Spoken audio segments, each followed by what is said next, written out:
Nothing works! It's all broken! Hello, everybody.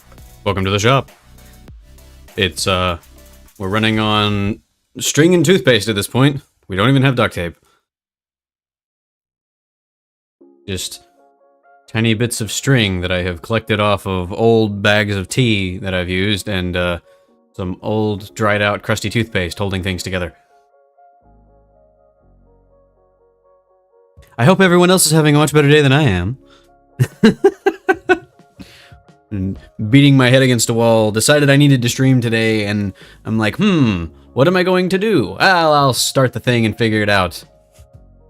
And then all of the things had a plan for me to do not that. Is there some glue magic? You know, carpet of adhesion is really good and will stick any two things together in a way that they cannot be removed from each other until the spell is over. However, it covers like a 20-foot by 20-foot area, and it's way too big for the process at hand.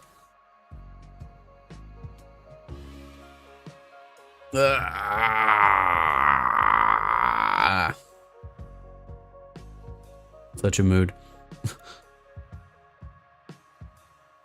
Also, I hope ads aren't presently running. I didn't even think to mess with those, but also I have forgotten another thing.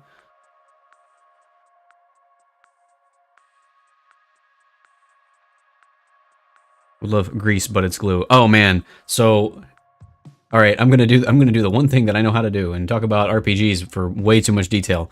Okay, so like the grease spell in D&D is awesome, right? It's amazing. It's very good at low levels, and it's pretty good at higher levels too.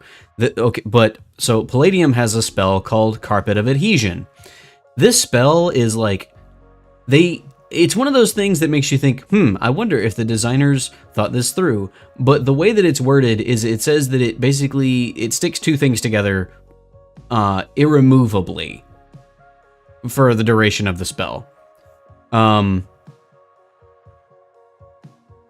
But it doesn't, so it doesn't matter what it is or how strong it is. You can glue whatever it is to the other thing. So I don't know, take like, say for example, a storm giant. You know, that's one of the strongest monsters in D&D that you can fight. If you Carpet of Adhesion his feet to the floor, his feet cannot be removed from the floor. Or at least, you know, depending on whether he's wearing shoes or whatnot. So, like, I guess if you, like, Carpet of Adhesion and he's wearing boots, he could take his boots off and try to jump out of it, but still. Flex tape in spell form. I mean, kinda. It has been used to great effect. One of the worst things about it is, like, you can use it and put it down in, like, in front of a moving vehicle, and it'll just tear the tires off of it depending on how fast the thing is going. Or like, you put it in front of a train and the wheels are gonna stay on those rails. The rest of the train might keep moving, but those wheels are stuck to those rails. Duct tape wizard. Yeah, duct tape wizard. That would be, so here's the thing. That kind of ability, that kind of spell would be like the highest level thing that Duct Tape Wizard could probably do if it was a D&D spell. But like, so in Palladium there's like 15 levels worth of spells plus legendary spells, but like this is a 6th level spell, and you can learn 6th level spells at level 1, so it's not even a big deal. It is a very easy spell to both learn and use. It's a neat spell. How can I use it to commit acts of terrorism? Right, war crimes. It's like, oh, that's a cool spell. I'm gonna commit war crimes with this. Probably. Honestly, I think most spells that you can use in D&D probably qualify as war crimes. At least the most common ones. Like, Firebolt, for example, I'm pretty sure it's a war crime to try and light somebody on fire.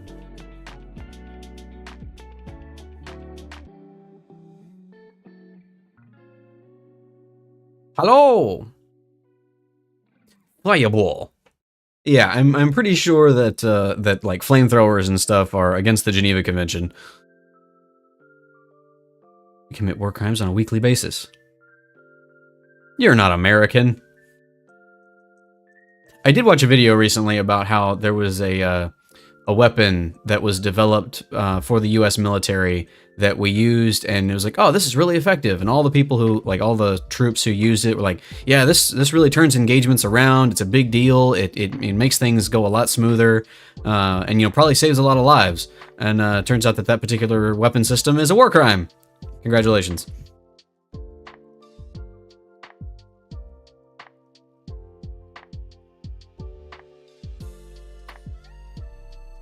It was like a, what was it?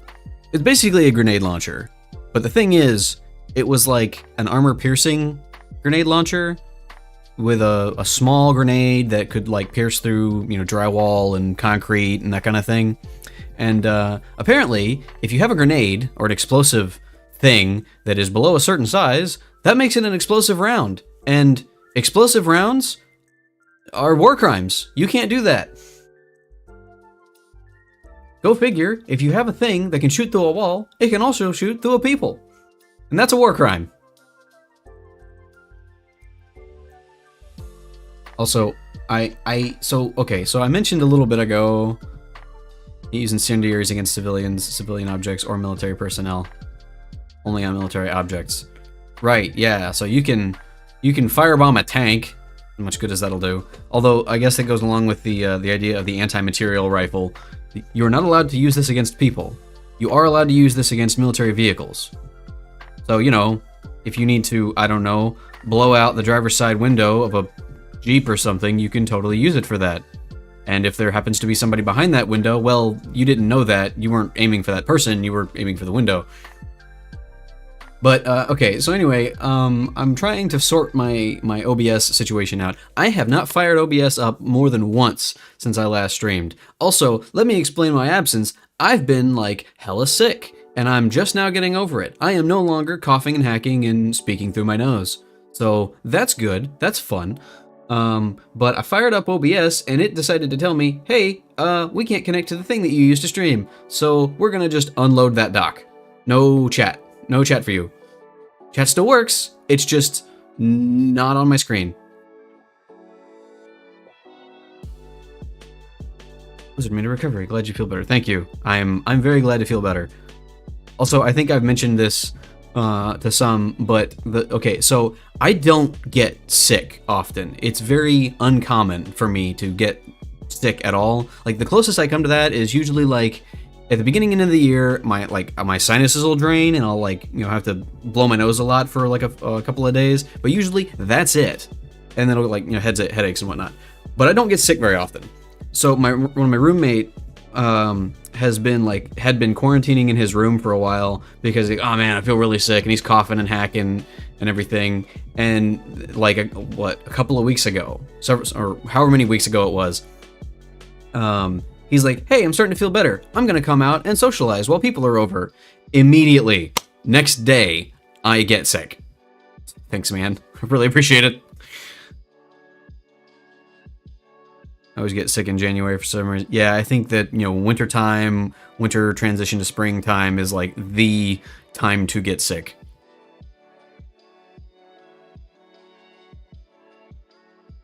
You mean the panels? Well, yeah, so like the docks on the side of your OBS screen that'll have like your audio mixer or your sources or your scene transitions and all that. One of them is usually my chat. And it's not working. Well, okay, I say it's not working. It's functional. I was able to load it up. However, it's got a white background. And all of the text is also white, so I can't read any of it. So I have like 3 other windows open just so that I can read chat. It's great. I love this. I don't love this.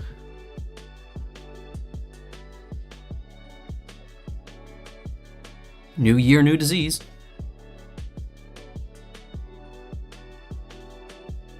Yeah, I've heard some stuff, and this is just like bulk wisdom on the internet. I don't know how true this is. I can't verify. I can verify. I haven't verified. Let me put it that way. But like one of the reasons that I've heard that people get sick a lot during the wintertime is because you stay inside all the time. Like staying inside all the time is a breeding ground for developing sickness. At least that's one thing that I've heard. I don't know how true that is. Goes right along there with those commercials that I've seen that are like, your home is likely to be 50 to 60% more polluted than the outside. Which, I could believe that. You don't air out your house very often. I realize that tech scammers have an amazing microphone. Really?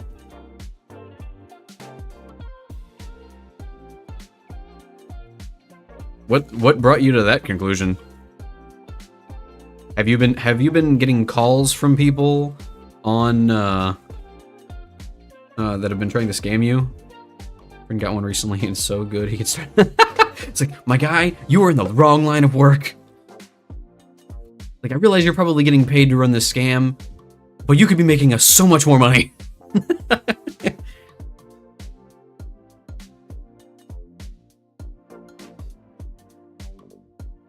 Ooh, tea still hot.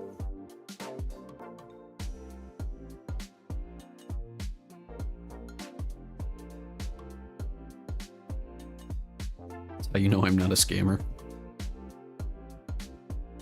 Does that mean that Snap, are you bringing this up because you think I'm a tech scammer? I could be. You don't know. You don't know my life. I might be a tech scammer in my off time. How else do you think I've made my millions of dollars? Which I absolutely totally have, and I'm very wealthy.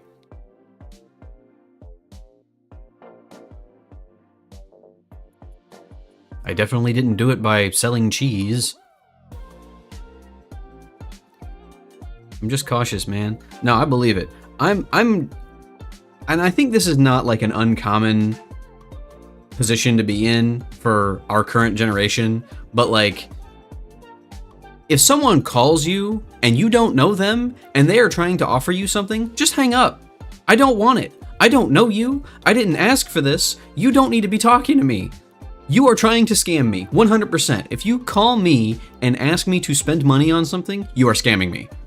Just forget it. If you email me and you're asking me to spend money on something, it's a scam. Go away. I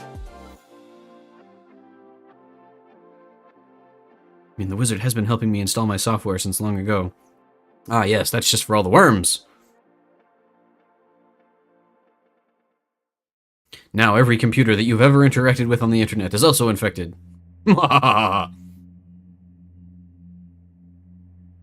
Survived through Steam scammers. I'm ready for anything. I have never seen a scam on Steam unless it was like a terrible video game. Trying to buy a microphone since December. Are they like out of what you're looking for, or are you just trying to save up? But like, I've seen people who've done like YouTube videos about, here's these terrible asset flip video games. And I'm like, okay, cool. I would never play this. I would never think to try to want to play this. Sometimes they're cheeky, they're smart, but like, how are you finding them, or how are they finding you? Again, if somebody messages me on Steam and I don't already know them, you're blocked. Go away. I don't know you. Adulting keeps eating my wallet. Ah, yes, I feel that. I'm running into some of that myself. I did have a very fortunate occurrence here recently.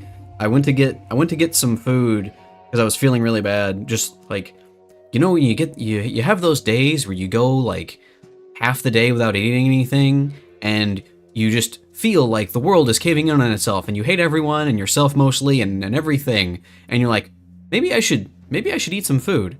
I was in that position, so I went to the local convenience store to get some food, and I'm already feeling bad. I've piled up the food and stuff that I wanted to eat, and I get to the register and I try to run my credit card, which I have, or my debit card, and it declines.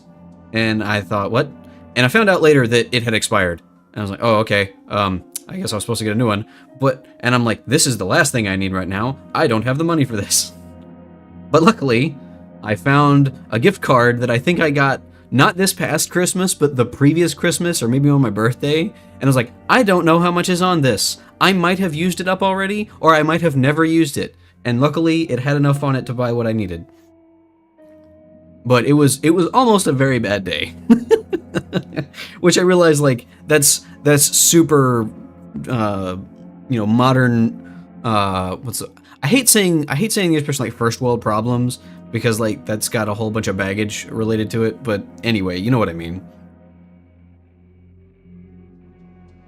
On Discord, hold on. I'm too busy talking to myself. You're playing an online game. I enter random Discord servers and check for users who have a linked Steam account. Take your Steam page and ask, "Is this your account?" Then no, bug off. I don't know you. Stay away from me. You're blocked. I got that too. Like I was in a Discord server for I was in a couple of Discord servers for like the stream, not Stream Elements, what was it? Stream Beats, the music that I use, or a lot of the music that I use. I was in those Discords, and I would get friend requests from just people, and I'm like, okay, who are you?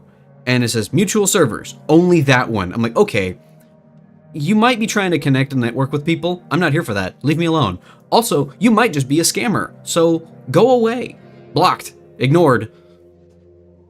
Then again, I guess I'm like naturally a hermit in real life and on the internet. I get a lot from Kaguya's server? Really? Wow. I get none of that. I think I may have gotten one message from somebody who is also in that server, but like, I say a message, but it's just like a friend request. Hey with a hi, how are you? Maybe they're even a murderer, who knows? Suppose it's possible. Anything's possible.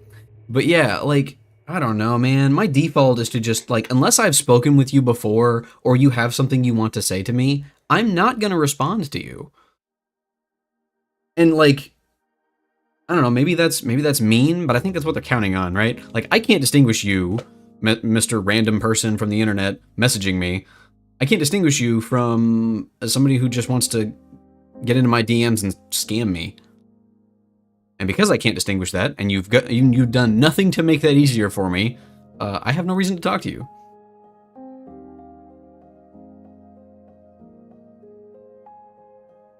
I feel like that's a pretty safe way to go. And don't get me wrong, I was there at the advent of like social media, quote unquote, like I say the advent of it. I was on AOL back when you had to have a disc for it. I say had to, when you could get a disc for it. And they'd send out like, get 60 hours of free internet through AOL, and it was on dial-up. I was in chat rooms at that time as a kid, or a young adult. No, I was a kid. But like, and you go into a chat room and you talk with a bunch of random people. Looking back at it, it's basically like Twitch chat, but there was nothing happening. It was just a bunch of people talking at each other. I have no idea how that worked. Actually, I'm a graphic designer and I'd love to show you my portfolio. Why? You have nothing for me. I can't help you. I'm a graphic designer. Congratulations. I'm not buying anything from you. Sometimes it's tough because I really accept customers through Discord. Okay, that's fair. That's reasonable. If you're actually like getting like commissions or something, that's fine. But like, I don't do that. And I guess if I'm talking to somebody and they're trying to get a hold of me, so I say that I found a message on Twitter the other day. Like, okay, this was a few weeks ago, but like I just noticed that I had a message because I was never informed of this. It didn't give me a little notification saying, "Hey, you have a message," but I looked at it and it said, "Hey, I'd like to commission you for a thing," and I was like, "Oh, cool," and I looked at it from June of last year. I was like, oh my god. So I messaged them back and I said, hey, I'm so sorry. Twitter is broken to all hell. I wasn't ignoring you. I never saw your message, but I hope you got what you needed. They were like, they're another streamer. But yeah, wow. That was like, good grief. How?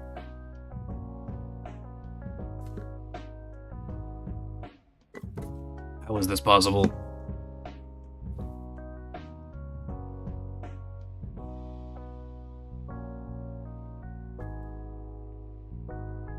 Oh man. Speaking of like drawing and commissions and things, I have also been kind of going through a rut the past month and a half. It feels like it's been the whole year, really. That's not true. No, that's not true. I've done some cool stuff this year. But like, where I just feel like I can't draw anything. I can't make any, like I don't have any ability to make things, if that means anything. Like I want to do stuff, but it feels like when I start, I'm like, I don't know how to do this. My skill is gone. Sneaks in and steals the hair growth potion. I saw you. I've spotted you. Put my Discord handle in my card for contact. Yeah, I figure there's like 12 different ways to reach me on the internet. Somebody's gonna find one of them.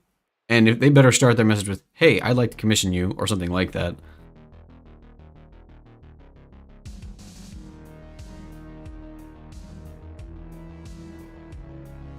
Hello, Gray, long time. Yeah, I was just explaining a little bit ago, Crazy, that I've been sick, and I guess dealing with art block to another extent. So I'm like, I can't stream. I'm not working on anything cool.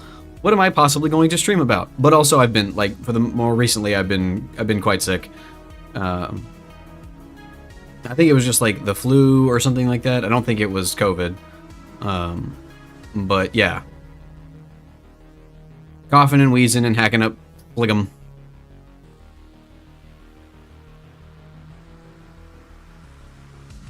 In my 14-hour drawing session that I had in January. I mean, it's cool when it happens. It's cool when you can get that focus mode and you're just like, I am going to draw all of the things and I am never going to stop. As long as you don't burn yourself off immediately. One guy tried to contact me a while back, thought I was ignoring him, but Discord just flagged his message as spam since he didn't have any server in common with me. I'm using a new account. Huh. Yeah. That's a downside. Can't believe it's not COVID.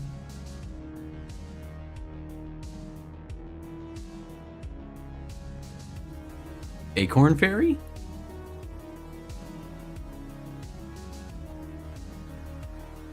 You've lost me. Also, so crazy. I'm having trouble today. My OBS is not treating me well. I just want you to know, my chat window is completely whited out. I can't see anything. I can see that there are names and messages because the names have a drop shadow, but I can't see any of the text because it's all white. But I could see your message because it's in bright green. Speaking of, how did you do that? I do have Twitch open, but like, I've got 3 different windows open and stuff. You type in /me. Oh my goodness. Oh, good God. I'm sorry. I see Acorn Fairy is a redeem for a quick sketch. I see that now. I'm sorry. Okay, so I'm using a software that lets me stream to multiple platforms. Hello, YouTube. We're also on YouTube today. And it doesn't tell me when redeems happen. Good job on that, Gray. You made that good plan. Yeah, it's a redeem. All right, yeah, we can do an Acorn Fairy. We can try that. All right. Huzzah.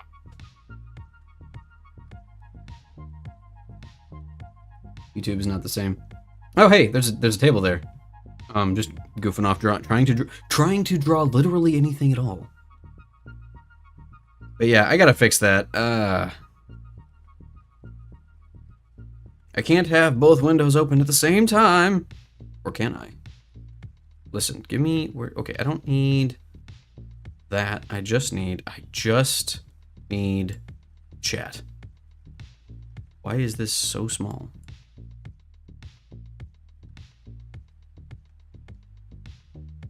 What-a? Is that the ancient cat? Yeah, I saw it. Oh my goodness, where is my... There we go. I saw it the other day and I figured I want this to exist. I want to see this. I was making an attempt. I'm not done with it and I'm not happy with it because cross-stitching doesn't map one-to-one with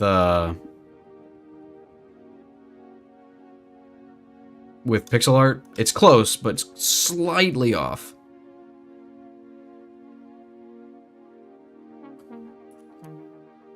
All right, we're gonna try this, and we're just gonna use.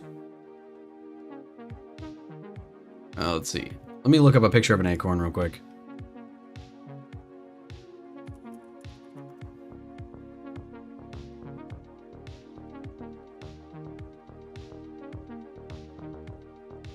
That'll work. Just gonna. That's the wrong button.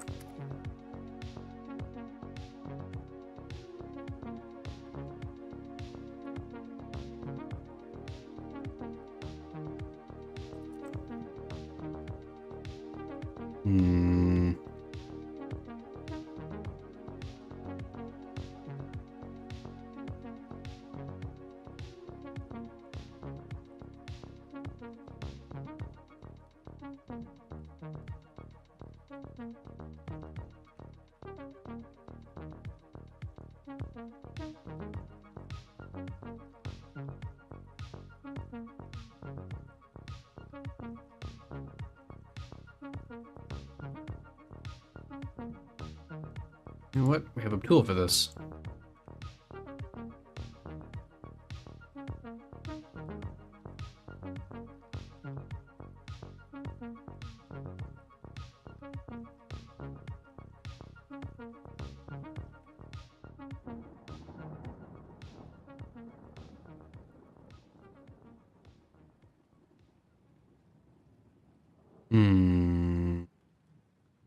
A lot of different ways that this could go, I think.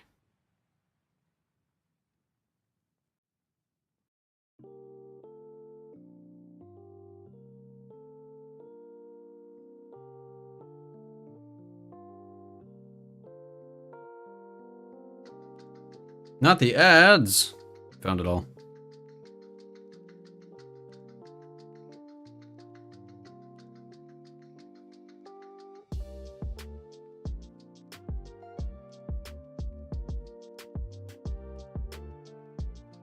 Uh-oh. I can't click on things. Why can't I move stuff? Oh no! There we go.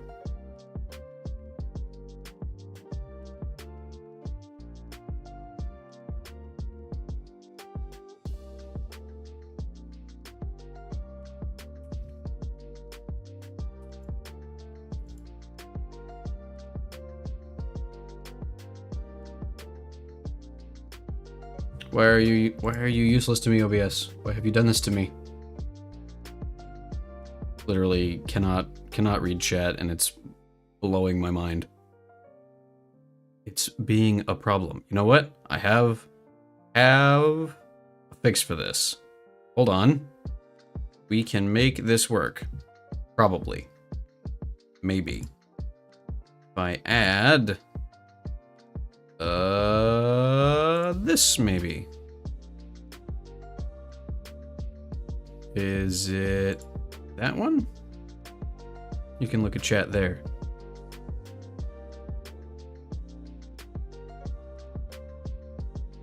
Aha! You have a phone? You can look at chat there. I could, if my phone would live long enough. But again, you see, the problem is, I'm trying to look at chat potentially from both YouTube and from Twitch.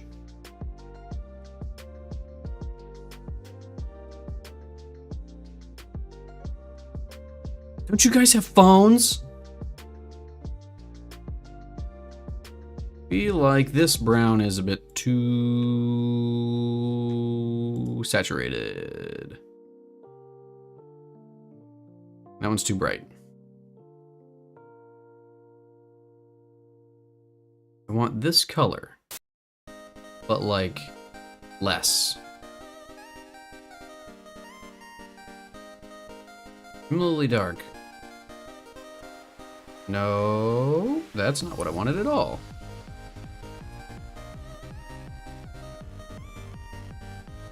Oh, crud. Well, phooey. Oh, okay. Give me that. Okay, I've solved the problem. I've just put chat on screen, and I'm just gonna read it from OBS on my screen. might have blocked an element on Twitch. No, it's not that. It's that. Again, okay. So hang on. I'll see if I can show you what I'm looking at here. Why OBS? Why would you do that? Okay, so I'm trying to take a screenshot, and OBS just minimizes when that happens. Confound you, OBS. Hold on. What if I do that? No! Okay, can't take a screenshot of OBS. It's just solid white. Like, I was able to put the thing in, but it's, you know what? Forget it. Forget it. I'm over it. I'm over it now. I'm not over it, but I'm gonna put it away. I'm done. It's on the screen. It's good enough. That there. You wanted a fairy. We're doing a fairy. Confound it. Oh, we have an acorn so far.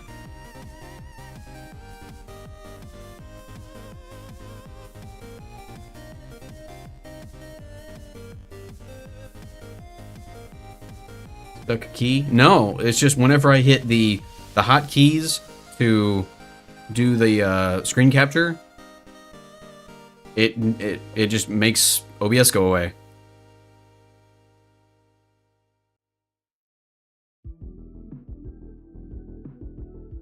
Doing a fairy.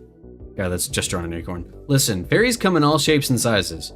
So in my own, I actually, when I was creating my own unique world, I had an idea that was still really cool to me anyway, that fairies are kind of like kami in traditional, like, I guess Shinto, where basically there's a spirit in everything, and that spirit manifests itself as a fairy. I still think that's a cool idea. I'll probably never use it for anything meaningful, but I like it as a concept. Also, we're gonna modify this a little bit. I want it to be less... I want it to be more rounded.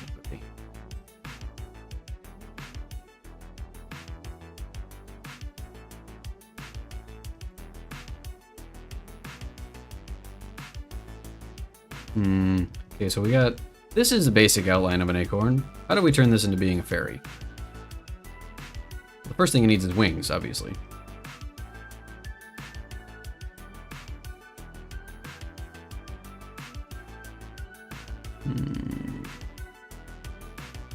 You know what? Hold on. Hold the phone. All right, we are changing everything. I gotta move stuff.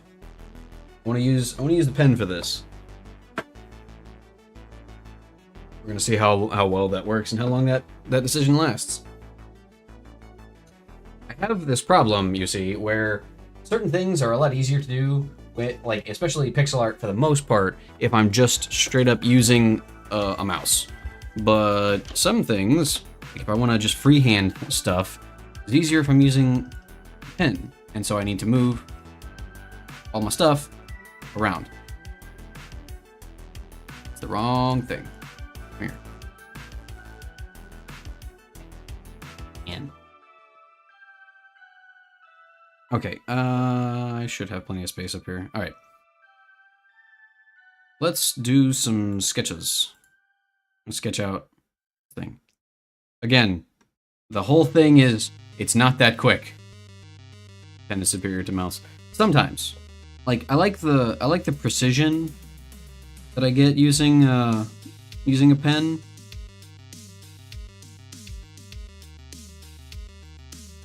Let me see. I need a pose reference. Save me Pinterest. I'm never gonna find that thing again.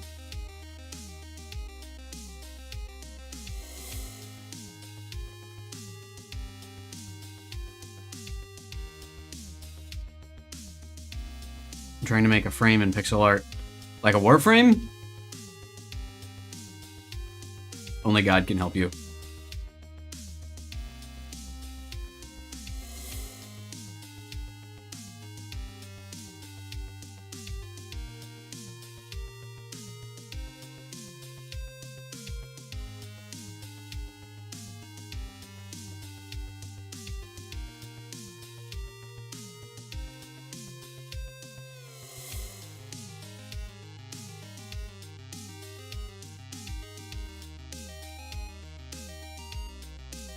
It made a mistake.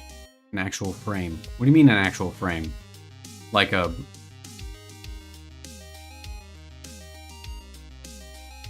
box frame? Like the frame of a house. A car frame. Oh! Oh, yes. That is the thing that you would call a frame on its own. I don't know why that did not occur to me. Not even a little bit. Also, I have made a mistake. Do yourself a favor and do not search fairy in Pinterest. It's a bad idea. It's full of AI generated bullshit. Are you still sick? I might be. Fancy wooden curls.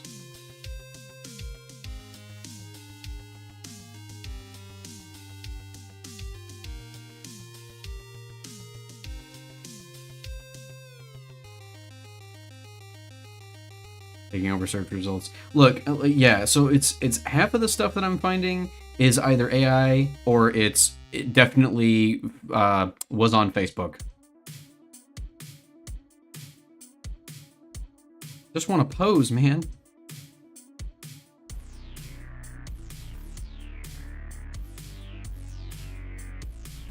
I'm going back to the other thing I was using.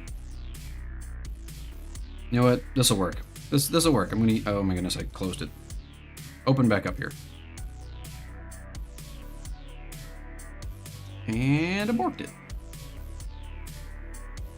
There. We're going with that.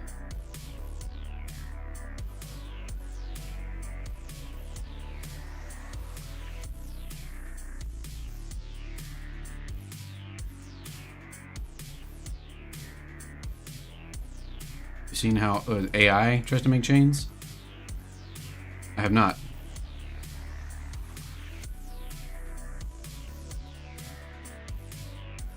Okay, we're gonna try and do this. Let's see, I think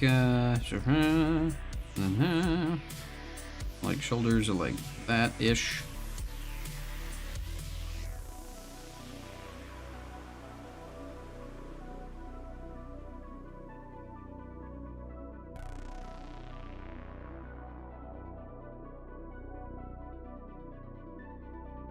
Of course, I've put this on down the bottom.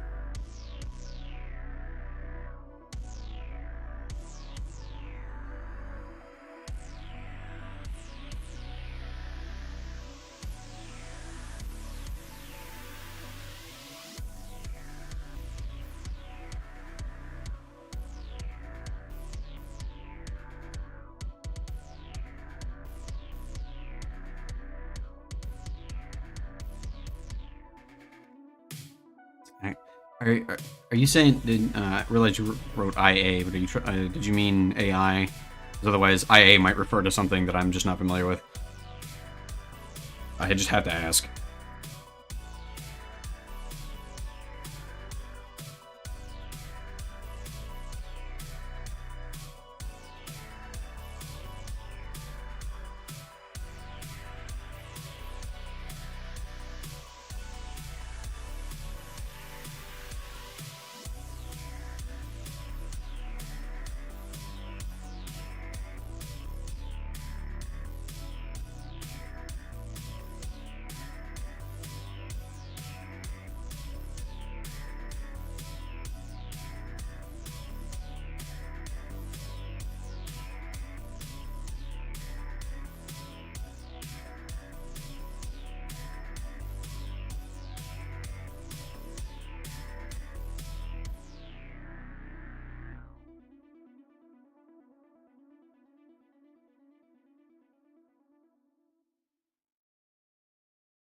Wait. No, hold on. Acorns are part of a specific kind of tree, and that tree has a certain kind of leaves. We can make that work. We can make that happen.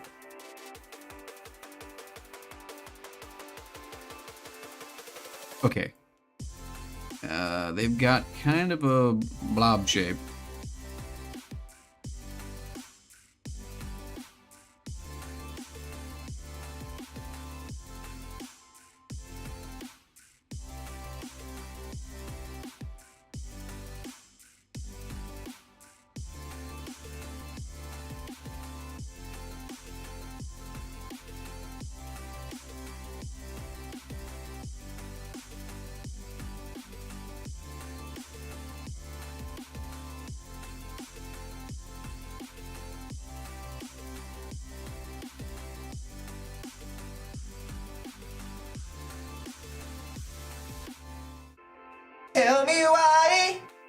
No, I won't. What? Why? Who are you? What have you done? Need to figure out how to disable the silly ones. Ah! Not really. I'm in your walls. You definitely do not want to be in my walls. My walls are full of asbestos. And lead paint.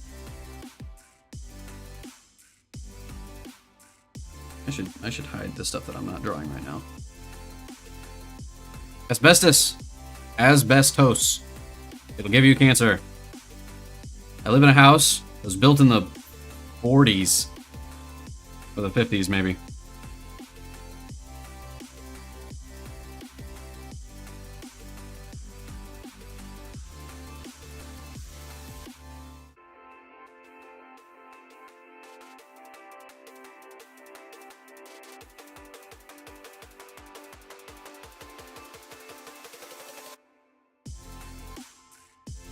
Tasty asbestos for free? Yeah, asbestos and lead paint.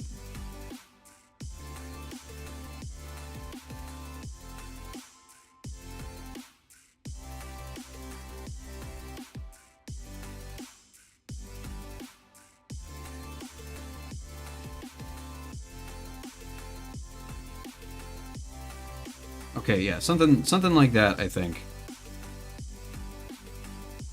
So glad we don't have this here. I mean, you probably did or do somewhere there. I mean, unless every house forms in the U.S. are so bureaucratic. I mean, that's the thing. So like, I'm willing to bet that asbestos was used in a lot of different countries around that time or before.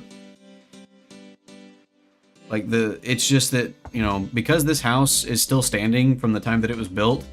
And to be fair, asbestos is like, it's fine as long as you're not breathing it. So like, as long as you don't tear a hole in the wall and then breathe in all the dust, you're okay. So it's not like they're gonna, yes, every house that was ever built with asbestos in it, we have to tear it down and build a new one. That would be prohibitively expensive. It is prohibitively expensive, which is why we don't do it.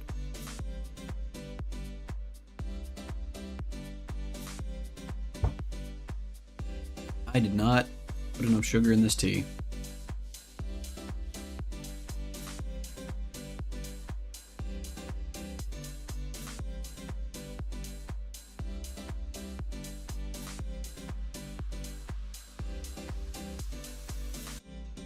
Dragon Magpie! Welcome.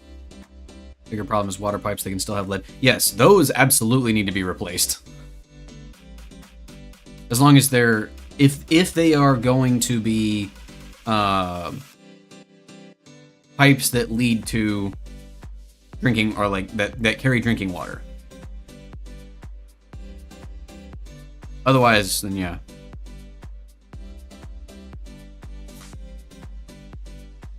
Thing was only forbidden here in 2017. Tasty, tasty heavy metal. I love metal.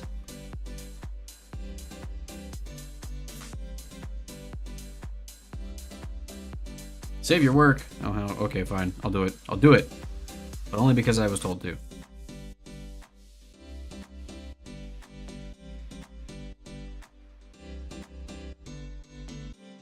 I don't know how to draw. I'm just faking it. That's not the hand. That's the hand. What am I doing?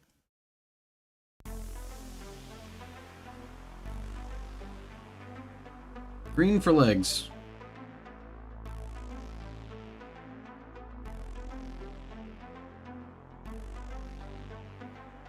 Breaking news, heavy metals in the walls turns into death metal. Undeath metal. I wonder why that isn't the thing. It probably is a thing, if I'm honest. If you have the money, doing all of them isn't a bad thought to reduce possible leaching into the surrounding environment. Yeah, no, that's fair. That's fair. But a lot of it is very much based on what's possible with the resources at hand and what's most needed. Right? Like, lead pipes in for your drinking water, that's gotta be changed, like, as soon as possible. So that takes priority over all other things, or a lot of other things. You drew everything on your screen. I was just faking it at the time. I don't know what I'm doing. See, here's the thing. You see this sketch? I'm pretty happy with this sketch, actually. It looks very nice. I'm happy. And we're gonna leave it there. It's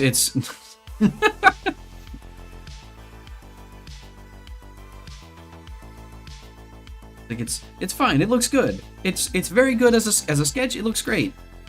It can only go downhill from here.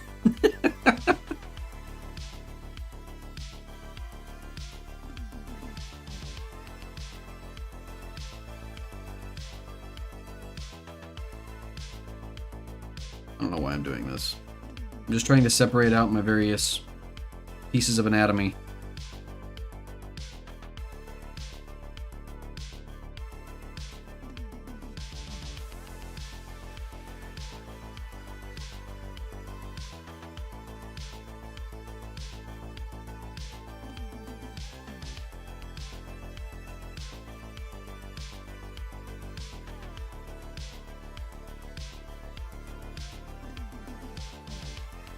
Is that the right green? That is not the right green. Was that the right green?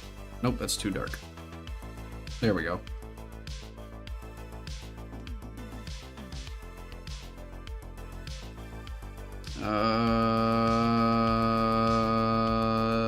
What am I doing? Why am I doing this? How does this work?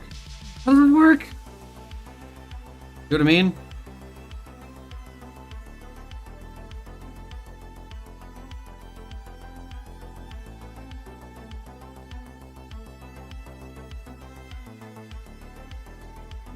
Good notes in a file box is good for stuff like this. You can never do it before moving or something. Next owners appreciate leftover spare kitchen drawer handles and stuff. I think it's awesome when they find an original floor plan on remodeling shows. Yeah, I feel like if I have like drawer handles or something like that, I'm probably taking that stuff with me. Unless it's one of those things where I've kept the old ones and decided to replace them because I bought new ones and I like the new ones, and so I'm just going to replace them anyway. I'm going to put the old ones back on before I move. Not that I've done this like a lot or anything, it's just I feel like that's what I would do.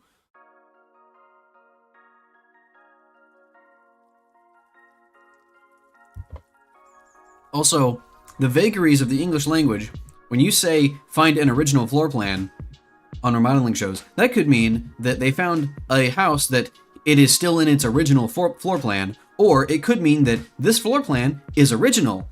It is like no other. Thanks, English.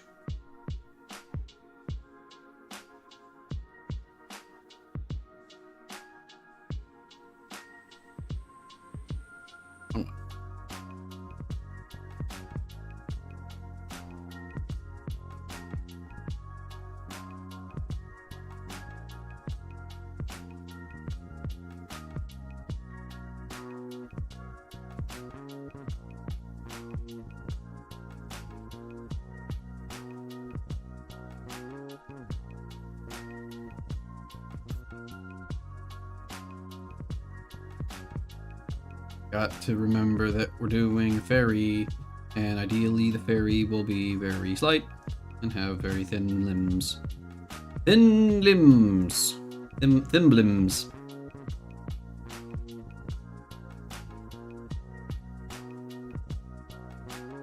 Yeah, that's probably good. I did see a, I can't rotate this canvas. I did see an interesting, what was it? Not a tutorial. No, it wasn't kind of a tutorial on how to draw limbs and stuff. And like if you start with your stick and circle limbs, it was something like that. Although I'm trying. Ooh, that's not what I wanted. It was something like okay, so like you have your arm here, and then elbow, and then that. And if that's like your basic thing, was it there? Yeah, it was like doing a curve. You cut back. And you do another curve, and then all you gotta do is do the opposite line to fill it in. It was a neat idea, and the person who showcased it did it very well, and it was like part of their normal process. I don't know if I can do that, but it's probably a good idea.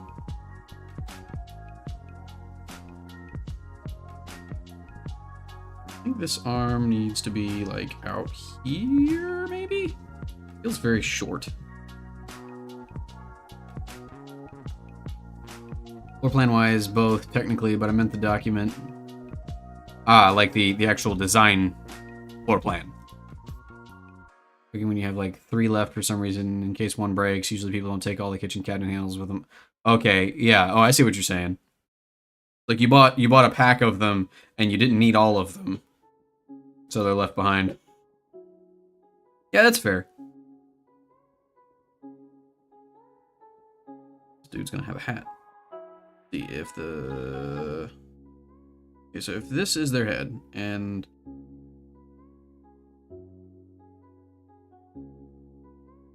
That can't be your neck.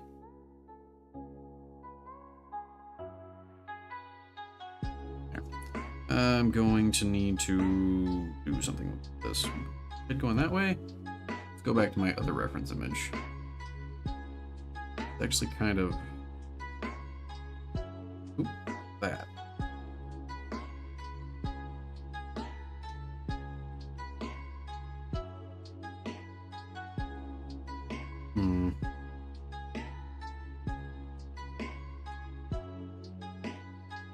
Need to figure out where the face is. Something like that. Well, let's use a different color. I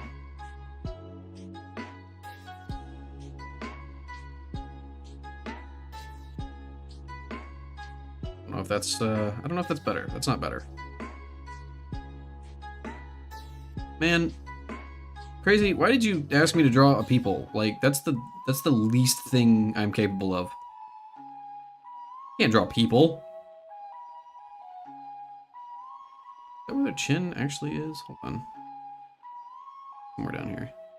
I've been working on prepping for running the Tyranny of Dragons D&D module in another system.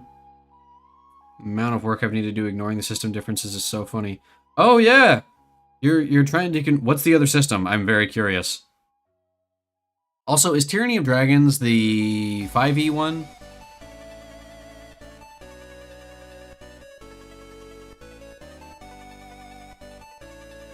Not expect you to go out all out with people.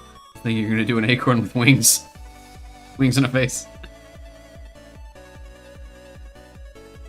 No, no, no. You asked for this. This is your fault. What am I doing? Hold on. Hold on. Hold the phone.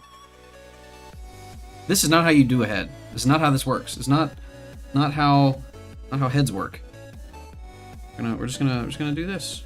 We're gonna get rid of that. I'll go back here. And where is the... There.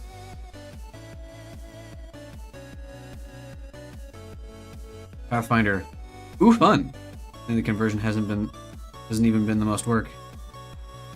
I mean, that's fair. I feel like 5e is a way simpler system than First Edition Pathfinder. Way simpler.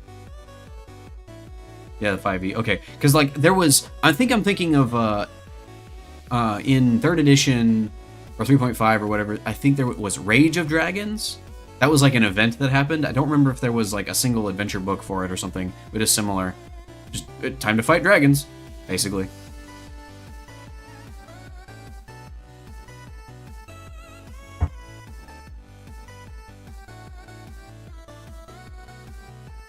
I feel like this person's head is doing this thing.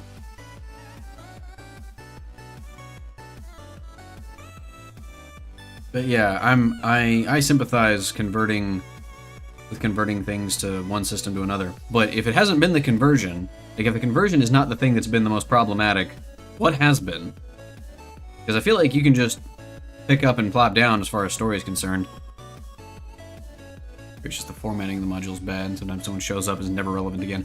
Oh, so you mean it's just poorly written? Wow, I've never read one of those. I don't know, man. I feel like basically every adventure I've ever read, I think I've run an adventure one time. But I picked it up and I was basically doing what you're doing. I was running but in reverse. I was doing a Pathfinder module in 5e, but it was a homebrew game, and I just sort of picked up the things, just the general gist of what was going on and threw it into my game. I think I was already planning on adding stuff. Yeah, absolutely. But like, if you just try to run what's in the module by itself without adding anything to it or trying to make it fit in your world, it's gonna be bad. And like I've had other DMs, that I've played with run into the same problem where it's like, okay, I picked up this module, we're gonna run it and see how it goes. Wow, that was the worst gaming experience I've ever had. Let's never do that again. Like, don't get me wrong, there's some bits that can be fun, but it's really hard to write a full, consistent adventure that's good all the way through as a module, right? Like, the thing for me is, like, I think a good DM can run a consistently good game, and they might even be able to write an adventure for their game that would be consistently good. Like, I know Matt Colville talks about this, where he's got an adventure that he stole from, like, 2nd edition or something that he's been running for decades. And he runs it, for multiple different groups. And it's always good. It's always fun. People always like it. But he's run it so much, and I think he's modified it so much that it works for his table however he ends up running it. The opposite problem is when you have the person writing the module, they can't write a module that's going to be consistently good for every table. And also, I just realized ads have happened, I think. So I'm going to pause that discussion. We'll come back to that. In the meantime, I'm going to go back to drawing. You know what? I'm gonna tip over here and maybe showcase a thing. I was watching a channel that I was pointed to by my lovely wife, and they used a shorthand for drawing a thing that I had never seen before, but they're like, yeah, you do this and you do that like you normally do, and I'm like, I've never heard of this or seen anyone else do this, what are you talking about? But they were, okay, so like, whenever I've tried to draw like a human head, I start with a circle. That's not a circle. I start with a circle, that's close enough. And then I'm like, okay, I'm gonna do this.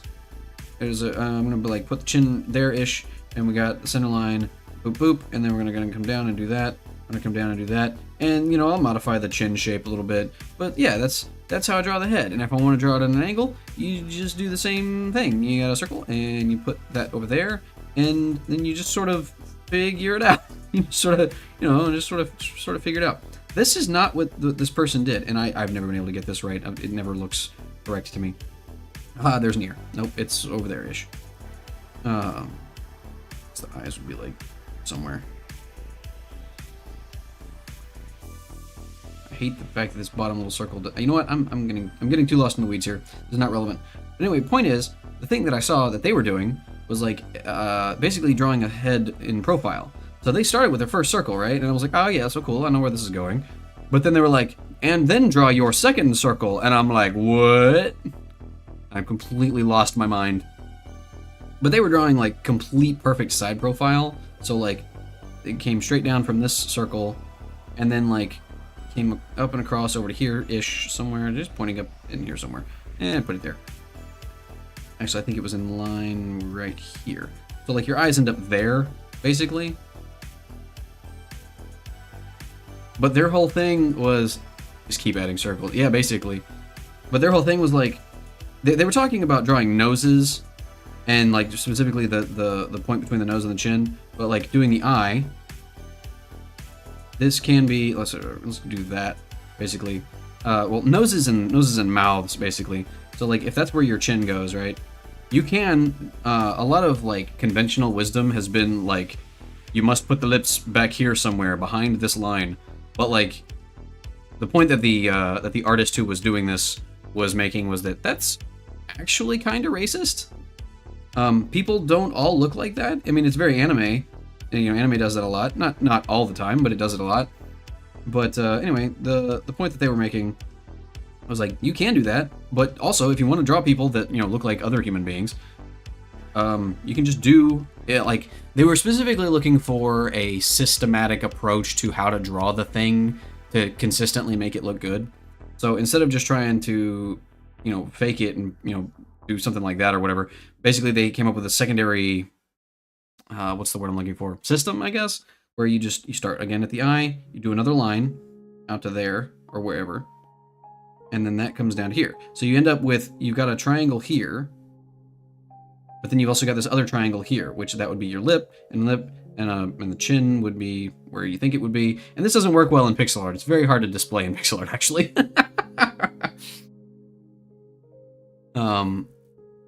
But I've done a few practice a few practice things. Anyway, but the thing that threw me again was like the head, right? So it was like now, if it was like, all right, here's your head and your forehead and all that stuff, and you want to draw the rest of the head. And human heads are not like this. This circle would not be correct. This would not be appropriate for a human head. Human heads are actually like you got to have space for the big brain that you've got in your head. Humans have very large brains for their body size. I don't know how to do next, but basically that was the idea. And it looks really weird, and then you erase some stuff, and I don't want to. It's too big. And you put hair on that.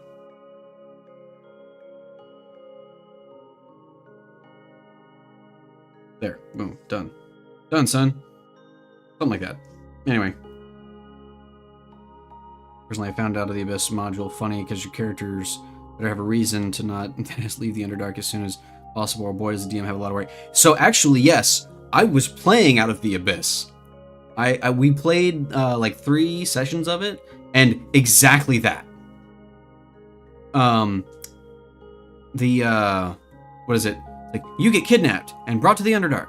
Cool. Spoilers, by the way. You get kidnapped and brought to the Underdark, and then something really bad happened. Like you escape. Something really bad happens, and we're like level 3, level 5. I don't remember. We're low level, and we see the thing that happens. And I looked at everybody else in the party. I'm like, this is above our pay grade. We are not qualified to deal with this. We need to leave and find somebody who can deal with it.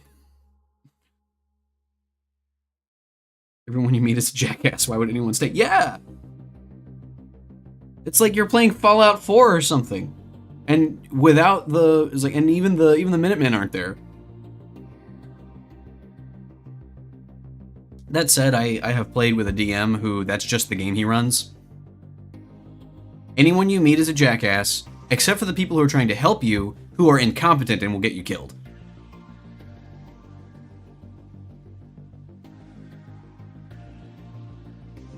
That's just every game he ran. It was a running joke for us. That was a thing. Oh yeah, it was definitely that. We see that, it's like, yes, the only appropriate thing to do in this scenario is to leave, right? Like, you can't deal with that. You need to leave. You have to run away. And I think, I'm trying to remember, we had found our way to some town that was like, not everyone's going to try and kill us outright, but they had access to the surface. Go find a gold dragon or something, or, just some higher level adventurers. They're around. Like, especially if you're playing in Forgotten Realms, there are people that are out there that would want to know about this. And who have the power or the know-how or the friends who can deal with it. We're 5th level. It ain't us. The best and most valuable thing we can do is leave and go get the professionals.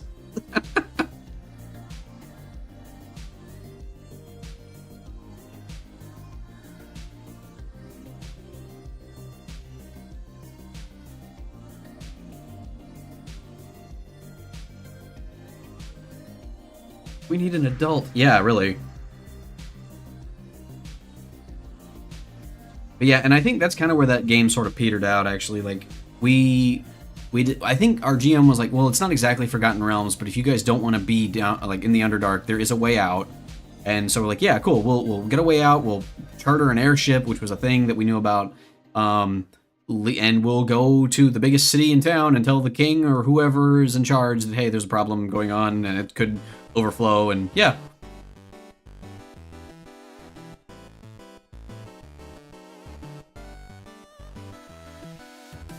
I was looking at DMing it, so I was like, boy, I am a 15-year-old out of my depth. Yeah. Big adventures like that are kind of rough. I have heard talk about the, I guess, the older style of gaming products, I guess, where it's like, here's an adventure. Like, not a whole campaign, not a 1 to 20 or 1 to 15 level slog. It's like, are your characters 6th level? Cool. They can do this one thing, and they probably will be level 7 or 8 by the time it's over. And it will be fun. And so, like, you get that, right? It's a small self-contained thing without a lot of moving parts. It's here's the adventure, here's the thing that's going on, here's a bunch of monsters to kill, and then it's over. And you get like 6 of those for varying levels, and you know, some of them maybe you just level up the monsters to be appropriate, or level them down or whatever. And then you just string a bunch of those together as part of your world, and that way there doesn't need to be a whole lot of interconnecting threads already pre-built. Because you run one, you see what your party does, you see how they react to the world, and then you adjust to the next one to fit that. But like the adventure 3 sessions or 3 adventures from now, it can stay the same exactly as it is, and you didn't like cut off any necessary plot threads way in the future. That just doesn't happen because they're not there. You build those as the GM. Adventure Pass stuff looks cool. Gives room for more detailed encounters. Yeah. Current campaign we're playing, my group kept going deeper in the Underdark, even with all the danger lurking around. DM made sure to mention, so he ended up giving us a temple with a teleport circle to go back to the surface. Otherwise, it would be a full Underdark campaign. I mean, there's nothing wrong with a full Underdark campaign. I think you can make it work. So again, I have stopped drawing at this point. I apologize for that. But so one interesting thing about it for me, I bought a book for a game system that I can't recommend. It's got a lot of weird stuff in it, but this book is cool. It's called... I have it on my shelf here, I think. No, I don't. It's not here. Where is it? I think the book is called Caverns of the Earth or something like that, or Bones of the Earth. It might be Bones of the Earth. But anyway, that book is not a game system. It's not even an adventure book. It's technically just a monster book, but it's so good. Okay, so I saw this book on the shelf and I was like, what is this? Because I was playing that game system at the time, and I looked at it. It was by completely different authors who I'd never heard of. And I pick it up and I look at it, and I'm looking at the table of contents, and I'm like, oh, it's a bunch of monsters. First one I see, atomic bees. And I thought, that's hilarious. So I took a picture of it, I sent it to my brother, I showed it to the people I was there with. Like, atomic bees, that's hilarious. Ha ha ha, very funny. Let me, like, open up the entry and read it. And I read it, and I'm like, oh, that's cool as hell. It was really good. I was like, that's... Because it gave, like, some background information and why people would go after them and how the hive kind of works. And I was also very impressed with, because of the way the game system that it was written for works. You know what happens when you get stung by an atomic bee? Death. You just die. There's no damage. If you get stung by an atomic bee, you die. Like, oh, that's fun, but there's so much other stuff, and one of the atomic allergic death for me. One thing about 5e is you have to go searching into older editions for lore because the base manual and campaign books really don't give you a lot of information what something is or why they behave as they do. Yeah. So that's one of the things. I had the benefit of playing. Most of the time, I've been playing with people who are older gamers than me, like half a generation, I guess. Like my brother is 12 years older than me, so him and his friends basically. But they've been playing since like 1st or 2nd edition, I think. And so they've like grown up with all of that lore and stuff. So I got all of that. So I'm a little bit ahead of the curve on that front, as far as all that's concerned.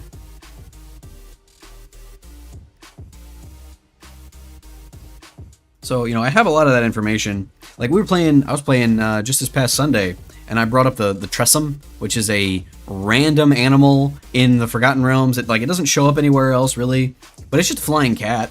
I brought it up just as to mention it. I was like, because the DM was like, "Here's a cat. It's going to go with you on your adventure." And I'm like, "Can it be a Tressum?" Like, what's a Tressum? It's like it's a cat with wings. And they're like, "I love that. It's not that, but I love that." So okay. Ugh. But yeah, atomic bees. Oh, the other thing that was cool about it was the fact that I need to draw more. Anyway, the other thing that was cool about it was that book. I mean, that's not what I wanted. Was that there's I can't remember what it's called, but basically there was a giant caterpillar thing in the Underdark. Caverns of the Earth is all about basically the equivalent of the Underdark, but like as an environment, right? As an ecosystem, right? So there's a lot of different creatures, and like here's how they fit into that ecosystem. But one of the things was this huge caterpillar millipede thing, and it's like if you get in front of it, it will eat you. But it's not like malicious, it's just going where it's going, and it's going to eat anything that's in front of it. And it will burrow through the tunnels, but it's massive, right? Like, basically imagine a giant train. And it's kind of that. Some people have managed to make it onto the back of the thing, and they've built a civilization there. So you can get on, if you can get onto the thing without dying, there's a lot of stuff to do on the back of this thing. And there's like a whole group of people who it's like they tend it. They tend the creature, and they make sure that everybody plays nicely with it. Like they will throw you off the train basically if you start trying to attack it. But it was really cool. It was like this is a cool thing, and like this creature isn't an encounter, right? Like you don't fight it. You can't fight it. It's too big. It's too much. If you hit it a lot and deal a bunch of damage to it, it will just leave, right? And this is a game where it's like, yes, at level 1, you will roll a d6 for your hit points. At level 1, you might have a +1 or 2 from Constitution. You know, if you're a really cool, big, bad, tough guy, you might have like 15 hit points. You'll be really cool. This thing had like 600 plus hit points, so you're not killing it. But yeah.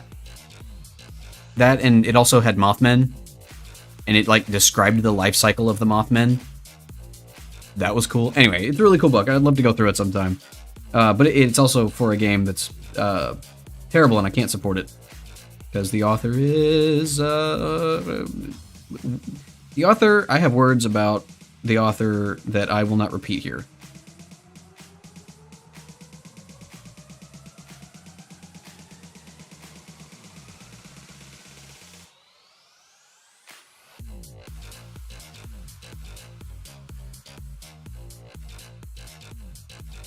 We should do a community setting, it'd be fun. Oh my goodness, I wouldn't even know how to manage that. It's hard for me to like do collaborative stuff if I'm in charge. I want to be in control. I want to be in control of the thing. It will be mine, and I will control it. But like, if it was a matter of, yeah, somebody else is building a setting, and I can give tips and ideas. I can do that.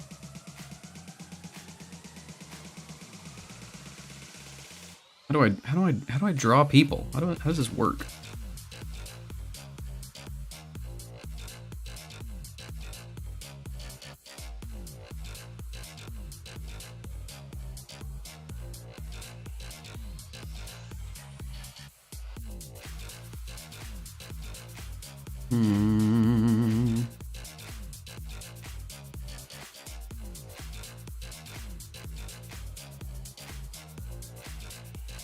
Yeah, something like that.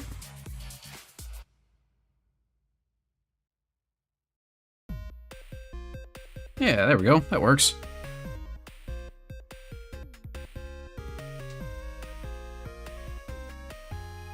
But yeah, we could probably try something like that. I don't know how well it would go.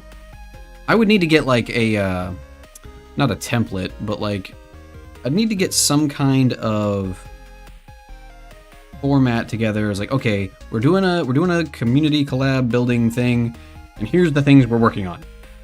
What do we want for this thing or that thing?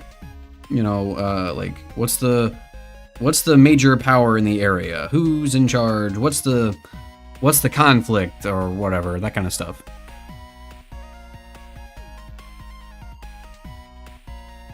Make sure to intermittently harass your Discord about TTRPG homebrew content then, or homebrew then. I mean, I could just write a bunch of nonsense and post it in the Discord if you just want. Let's see. We want this to be like an acorn shell.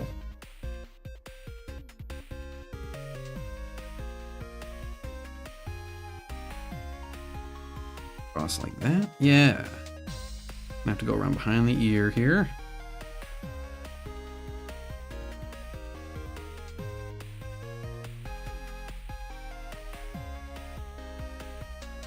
Should do that in a different color.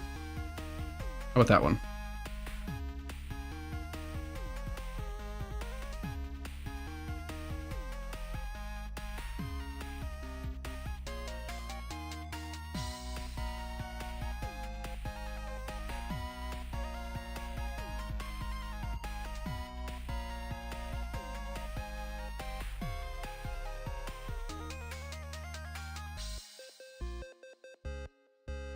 Something like that, I think.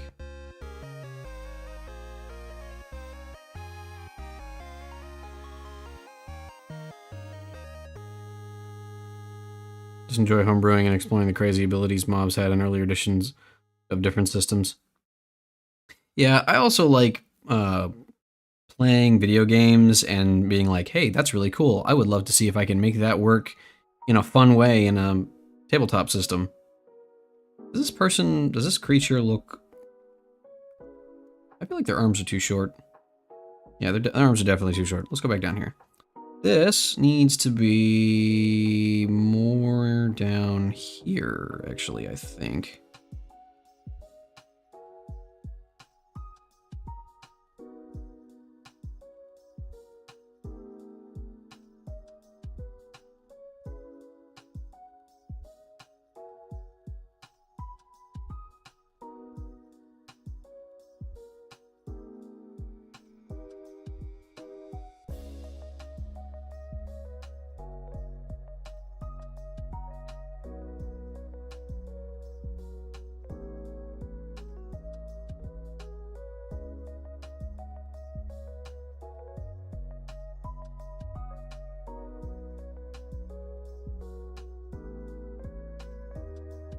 So there's a game that I play. Well, I haven't played it in a while, but I play a lot of it.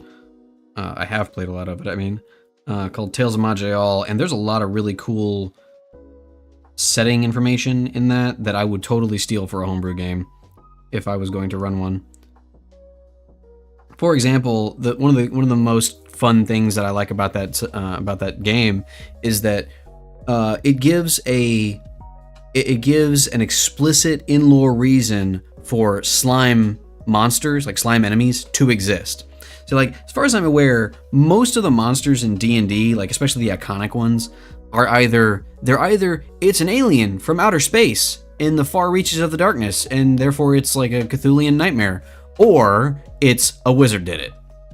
Like, a wizard made it. Like, I think Mimics, a wizard made it. That kind of, I'm not sure about rust monsters. It could be that too. But anyway, in Tales of Maj'Eyal, in the backstory of the world, mages did a really big bad thing, and they blew up a thing and caused a magical scar across the face of the planet. Real bad. But the planet itself is like not... It's alive. It has its own life force and will to a certain extent. And so slimes are inherently, like, some of them are anti-magic and they're very resistant to magic.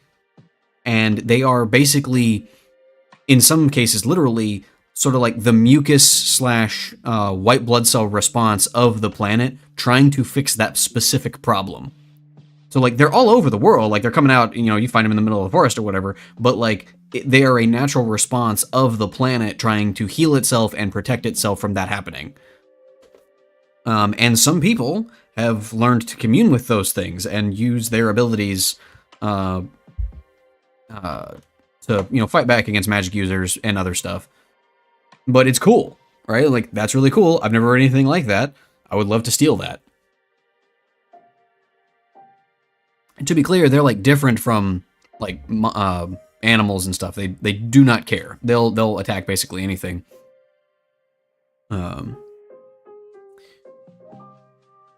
Interesting thing I noticed is that most 5e mobs deal normal damage. A bunch of 3.5 dealt stat damage that would drain dexterity or wisdom. A reason for big numbers to draw your modifiers from. Yes, that was one of the main things that removing the actual stat number could could potentially be a problem for.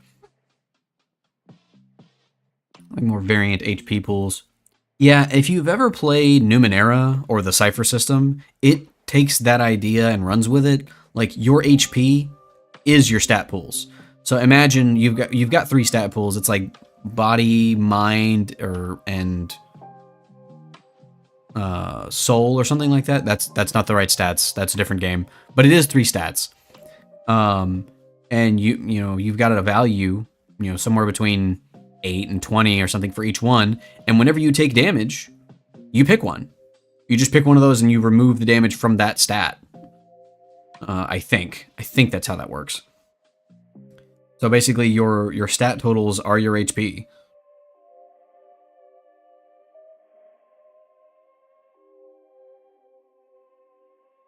Is this basically good enough for starting?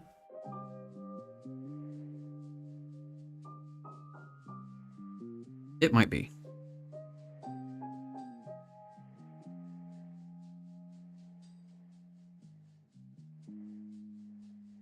Another fun thing in Tales of Maj'Eyal is that you can like basically every kind of ability has its own mechanic, right? Like there's psionics, and they have a specific way that they are used, right? Like you have 100 psychic points and you do psychic powers by spending psychic points. Like magic works that way, and to a certain extent, mostly just magic. Like I think there's stamina for like fighter abilities, but like stamina regenerates really fast, whereas mana typically doesn't regenerate at all. You have to use special abilities to get it back, like resting. But then you have nature creatures or nature-powered abilities that are based on equilibrium, which starts at some number, and as you use your abilities, you become more and more out of equilibrium, so the number goes higher. But the further you get from balance, the less likely your abilities are to function at all or properly. And then there's like time magic, which works on paradox, which the higher your paradox, and every time you cast a spell, your paradox builds up. The higher your paradox, the more powerful your abilities, but the more likely you are to have a random temporal anomaly happen, which are usually not good for you or anybody else in the area.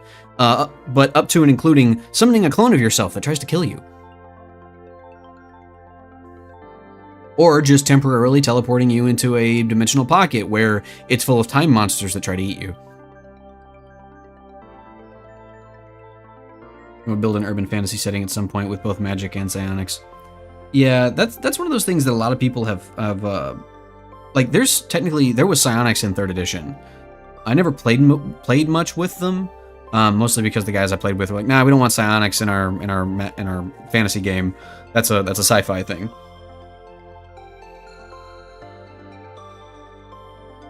And I kind of get that.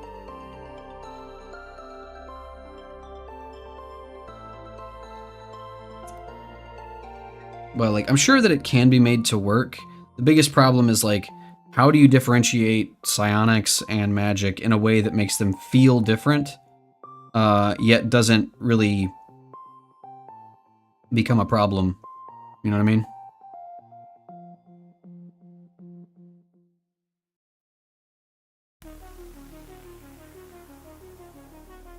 Not saying it can't be done. It's just it feels like one of those things that's kind of hard to do.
Be the clincher.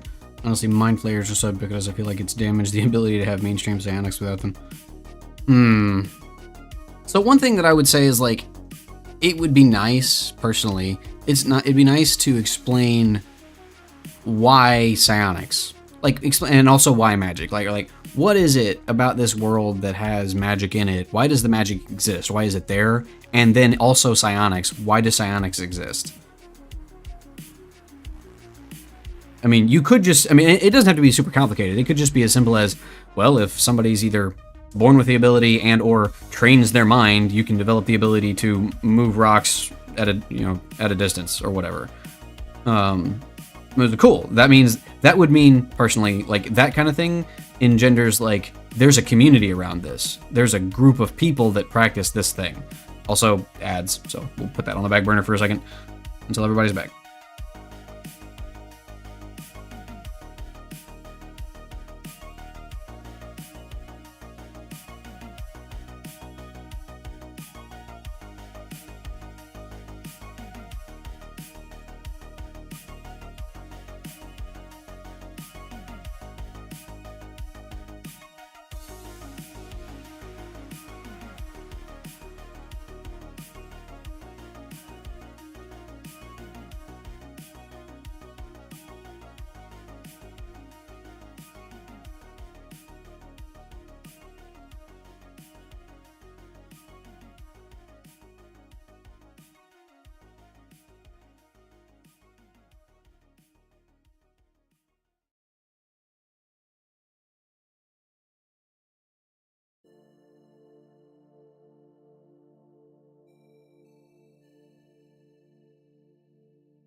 That might work.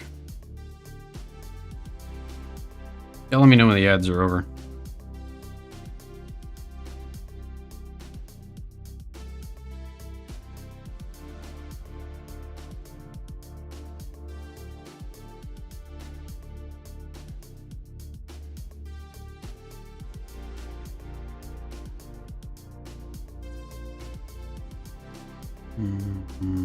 I need to move that down.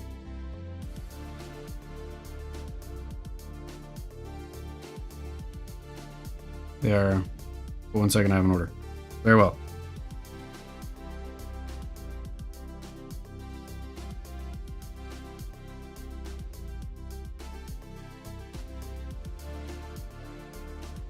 Taking order like, what is thy bidding, my master? Kind of thing. Does that look right? Probably not. That's probably messed up in some way. But too bad! Doing it anyway.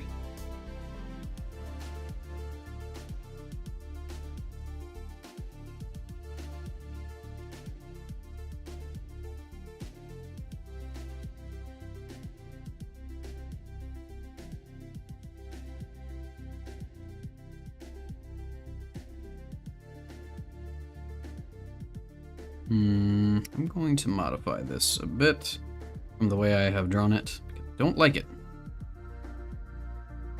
We're gonna put the hand more like up here.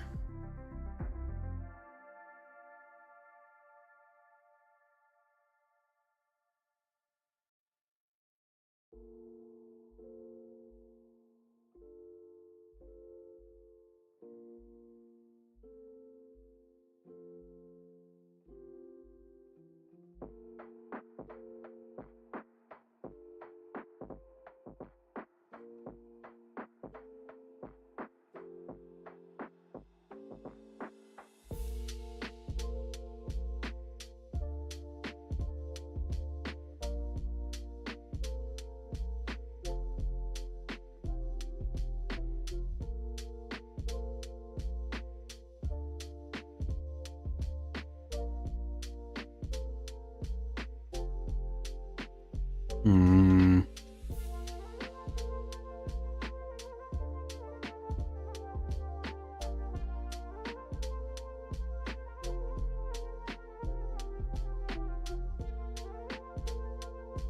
Now we have to draw clothes. I can't draw clothes. Literally no idea how to do that. What do you think I am, some kind of fashion designer?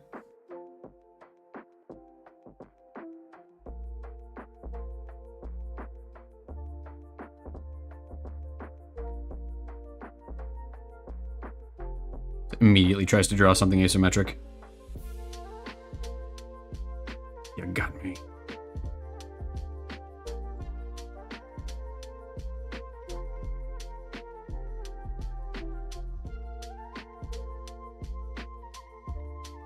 You know what? Let's back that up.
Okay, it's like ham and cheddar on sourdough.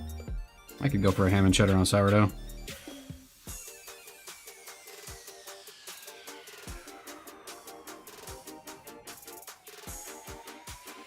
I do love sourdough. It's so good.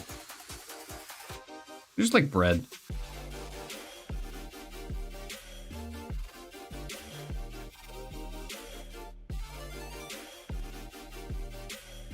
That's gonna have to be green. You know what? Everybody needs a belt.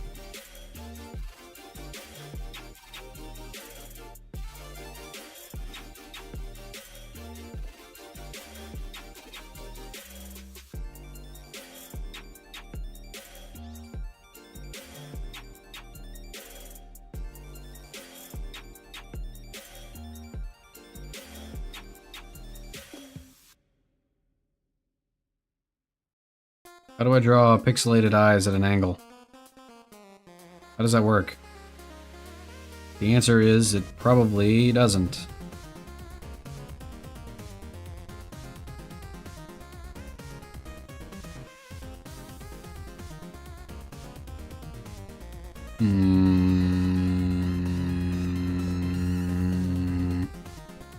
We're gonna choose this color.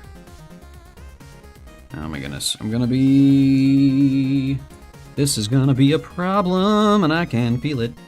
Okay, so let's do this. I'm going to... Oh, no, gotta do a couple other things first. Let's do that, and... Nope, wrong one. Okay, we're still on the pen. Or fill that. No, come on. No. Why is it like this? Not do that.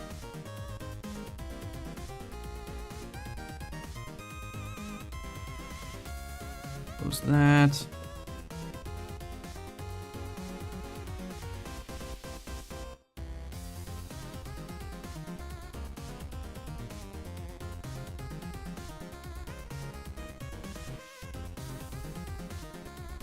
Okay, that might be good enough. Okay, this button.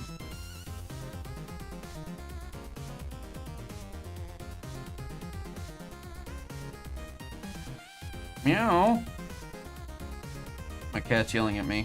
Hi, cat. Hi, Tig. Can't do this. Can't, no. Okay. I love you too. I have to hold a cat for a moment. You'll have to forgive me.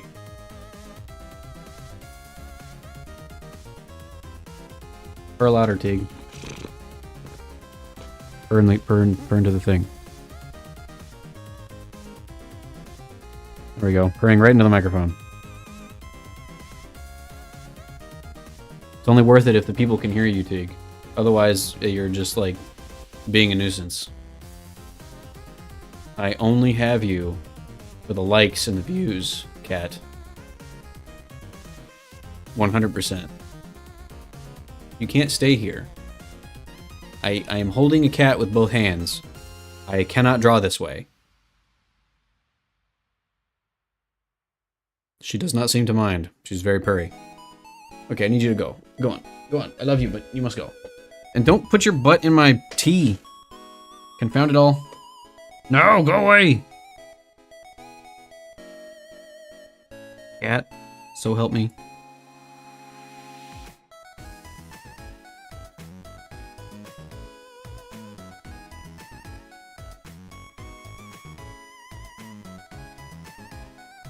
No! Ow! I'm trying to do stuff. You're being very much in the way.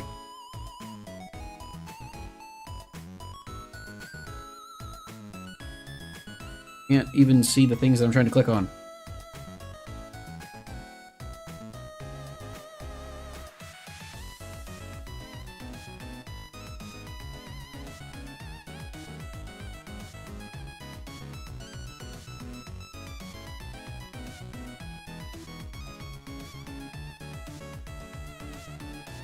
You're just opening your mouth and purring at me. That's weird. Don't press any buttons.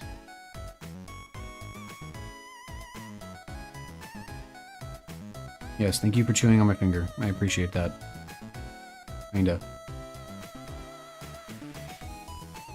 Meow. Meow.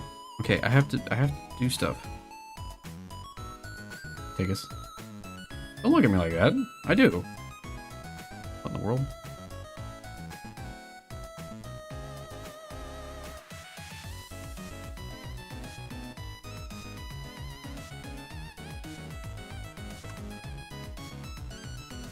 Oh, wrong button. Are you holding the button down? You are holding a button down. I can't click the buttons when you're holding a different button down.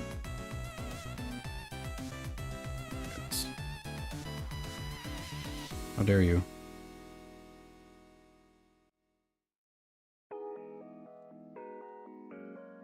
You turn a horribly boring encounter into a hilarious and memorable one. That is the GM's job. Make the stuff not boring. Right color? Probably not. You know what? Actually, I think we're gonna go with a light colored acorn here. Yeah, we'll go with that for now. That's the wrong place for that to be. Our color layer is gonna be this one. Yeah, we'll go with that. Come back down here, deselect all of the things. Give me, that looks like a decent green. We'll just fill that in.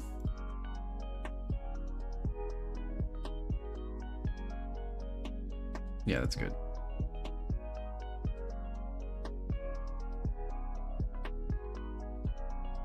But yes, do tell.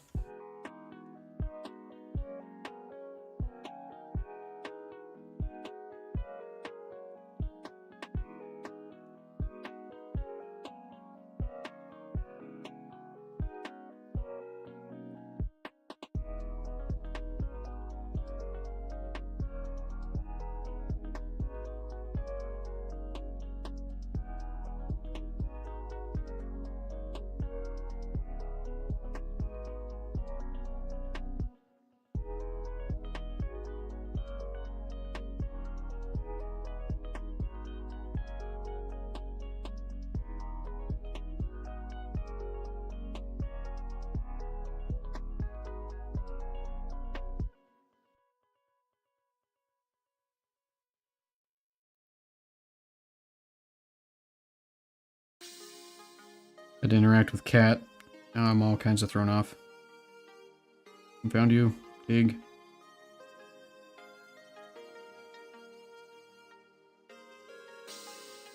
Okay, can I do this without it being a problem? Nope, it's open somewhere. As it... Oh, please.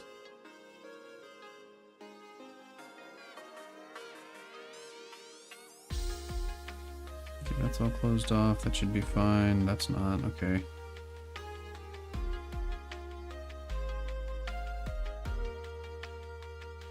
There. Now I just filled that in.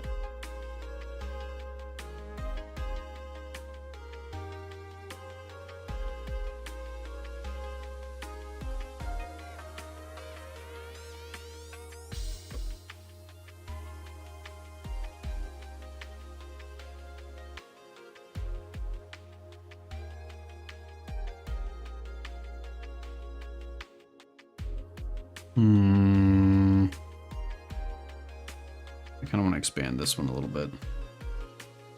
That, nope, just one of those. Thank you.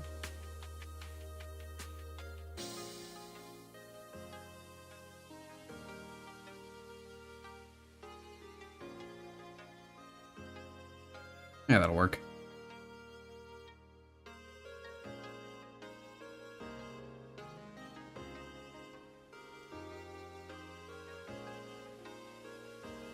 What you working on? An Acorn Fairy.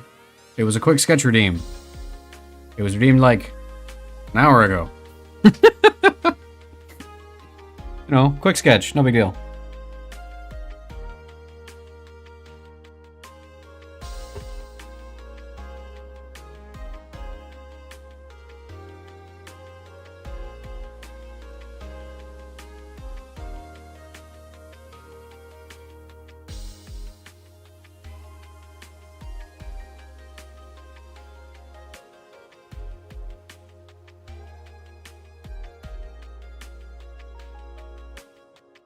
What's up, Darkbug?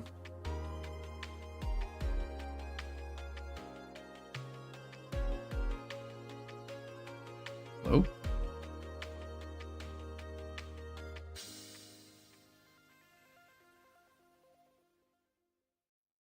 Uber Eats just took over my phone for 2 seconds. Did I miss anything? Yes. You missed all the things. Absolute crazy nonsense just happened, and you weren't here for it. I don't know what to tell you. Can't help you, man. I do not like these eyes. I'm not loving it. Somebody call McDonald's. I'm not loving it.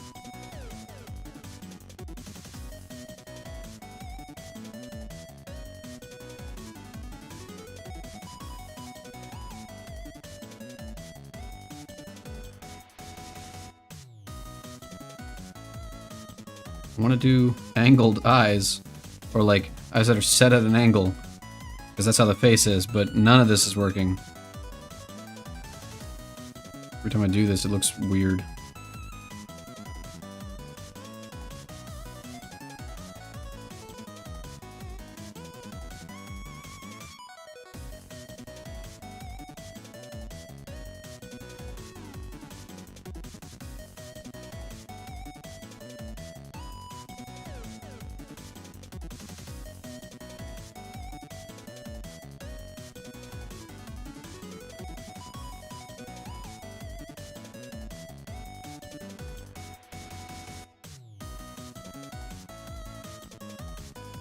The queen was here and she ordered a sandwich and a question. You know, the whereabouts of the Tumblr users that organized the Sexy Man tournament.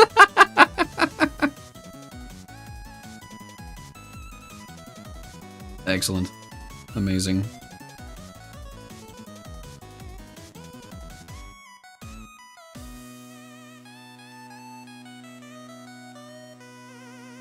Is this for a game? No, like I said, this is a...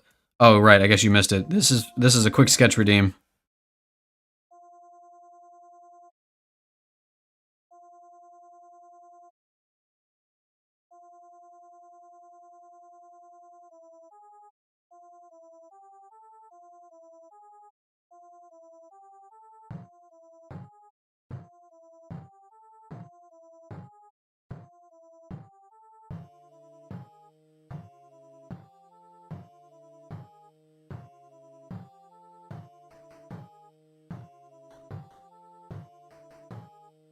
Hmm.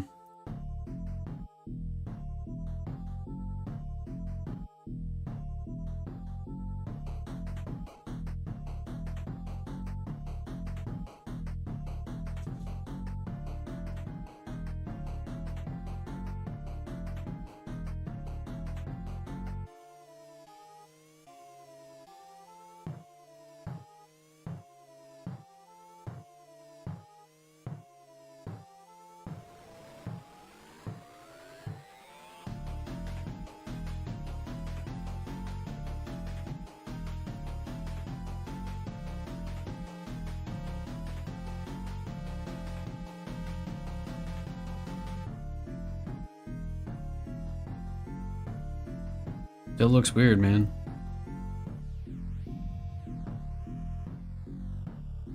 Also, that's the wrong color. I need that color. Back here. So we do not mix up the ear and the hair. Not the hair. It's not hair. It's an acorn. There's an acorn on her head. His head? Her head. This person's head. It's Fairy's head.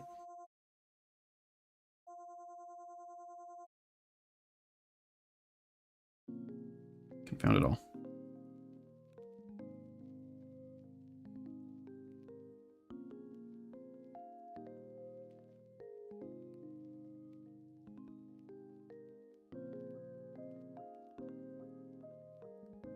That's better.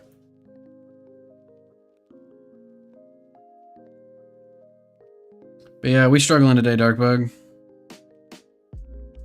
Just trying to do anything at all.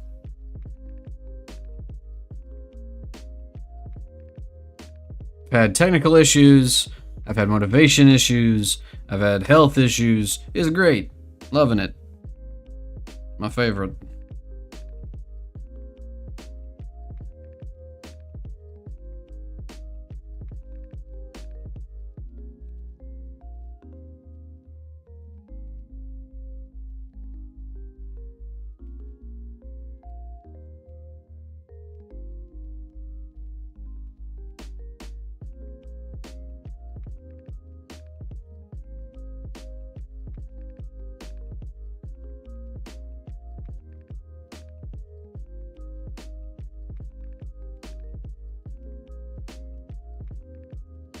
You know what? We're gonna put something in their hand.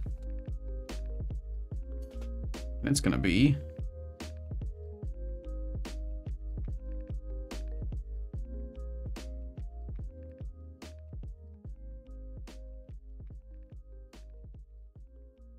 an acorn.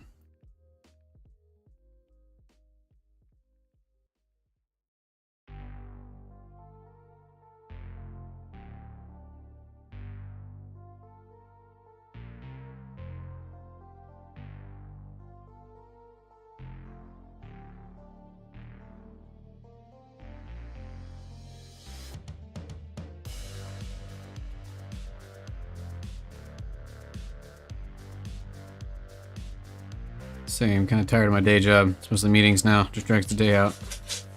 Yeah, having to interact with other human beings definitely makes the day take longer. And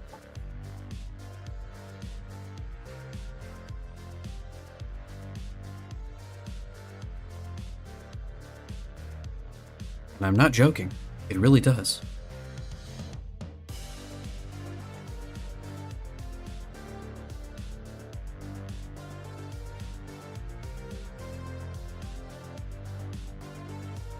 You know what? Maybe I should do the wings on a separate layer.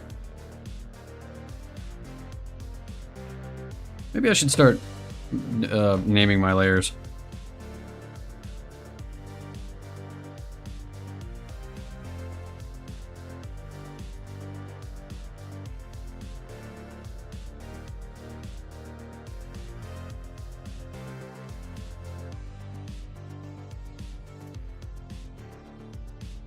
Yeah, can I go back to counting?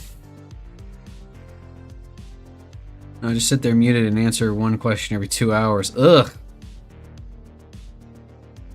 Name them, don't be like me.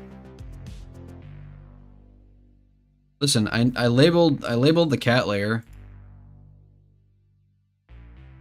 I'm doing at least that good. You know what else though? You know what? I'll give it another couple minutes. I'll wait till it's on the hour. We're gonna take a break here in a little bit.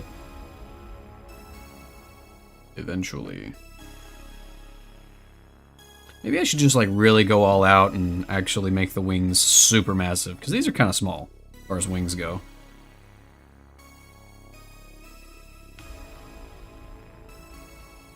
Just gonna put them in a folder and name the folder. Layers for this drawing, and layers for that drawing. Okay, we're gonna go back down to, what's this layer? Yeah, we're gonna redraw these.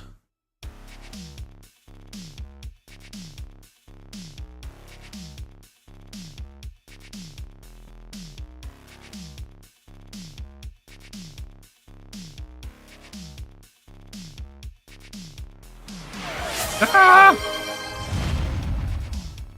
Hey, thanks for the sub. Thank you for the sub, Crazy Wacko.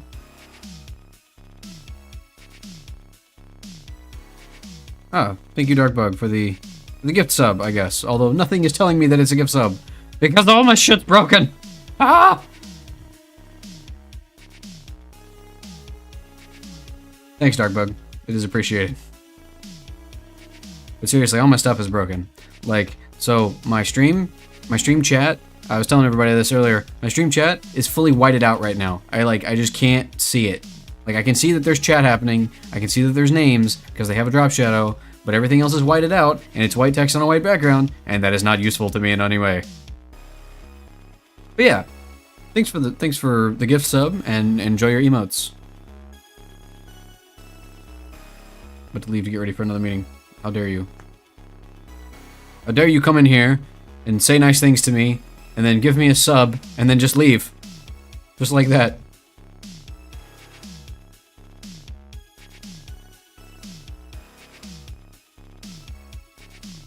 You can't leave me like this, Darkbook.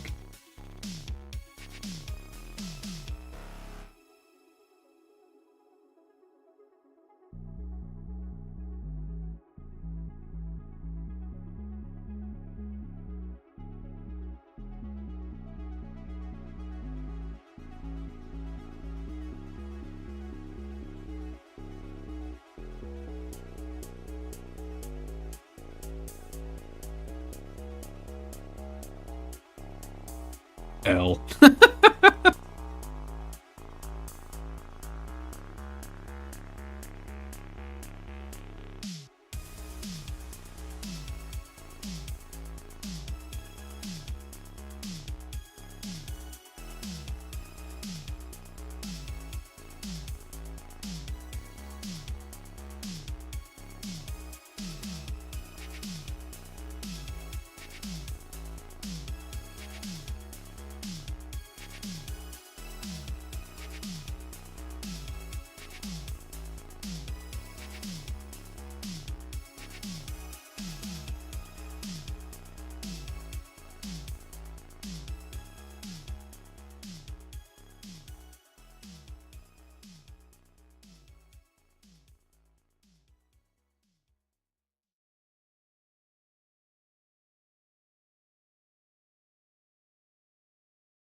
I want to do 4 wings?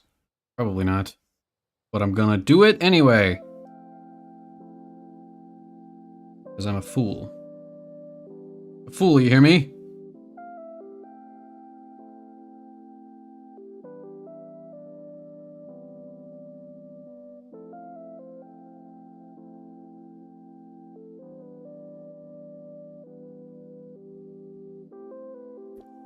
And by the time I'm done, I think the setting will be barely Forgotten Realms. I have an interesting story to say about that, about Forgotten Realms and how it looks. But I'll say that after I take a break, because I'm sitting on my butt too long. We're gonna take a quick break, and we'll be right back. Goodbye!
I have returned.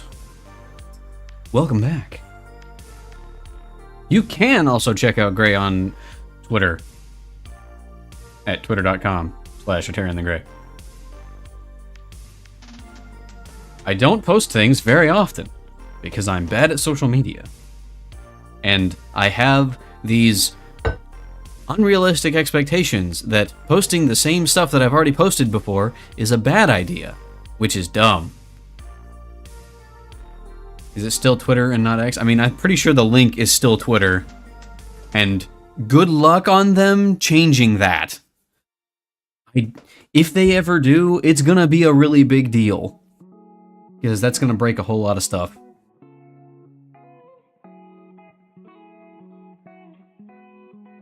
Sorry, I just deleted it because it was so upsetting. Yeah, I get that. I totally get that. Although, as I was talking about before, I think I am resistant or immune to a lot of the nonsense on the internet. I also deleted it since it went with X. Like, I remember before I got on Twitter, which happened around the same time as I started streaming, before I got on Twitter, I had always heard that Twitter was a nasty cesspool of political nonsense and just dumb stuff that'll make you upset all the time. And so I was like, okay, I'll be careful. And I filled my timeline with pixel artists and other cool stuff. And a lot of people have left the platform, which is sad. A lot of people no longer post anything. But for a long time, I was just art and pixel art. That's all I really saw. And occasionally funny people. And like now, occasionally I'll get stuff that is just dumb or here's a post about AI. I'm like, I don't want to see that. So I, block the person or mute them or whatever. And I move on with my life. So like you can interact on the internet with stuff that, there might be things that you don't like. But and I'm not suggesting anybody get on Twitter, by the way. Don't recommend. But I don't know. I'm trying to do the artist thing, and I feel like it's still a platform for that. But, I'm not doing it well. Like, all this to say, I'm not actually on Twitter that often. I was like, I was talking all this stuff about, Twitter is not that bad. And I was like, no, I'm not actually on there that often, so I think it's healthy for a lot of people not to be on it. But it's hard for me to have that perspective on things because there's a lot of stuff that affects like just normal people, everybody basically in a negative way that I do not interact the same way with it. So I don't necessarily easily come to understand why it's bad or how it's bad. If that makes any sense.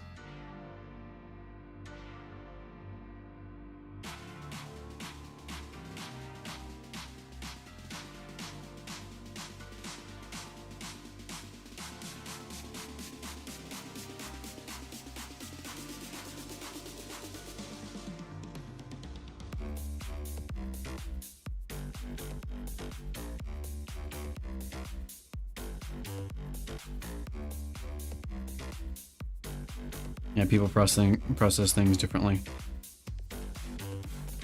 Yeah, I think my biggest problem is, like when I see stuff on Twitter, is I see a lot of artists posting, right? And I'll see that, and I'm like, oh wow, these guys are so good at art. What is wrong with me? That's how I get my depression from Twitter.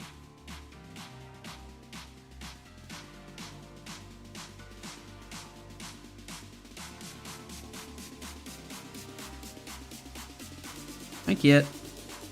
I'm now being visited by a different cat. Yeah, buddy? What you need? Pet me. He comes into the room and sits next to my chair and goes, wow. And then he reaches up and pats me on the arm. It's like, hey, pay attention to me. You gonna jump up here? You gonna jump up here? It is literally a platform for you. There you go. Good guy. Good buddy. I have a big cat. The big cat. And now I hold him. He purrs.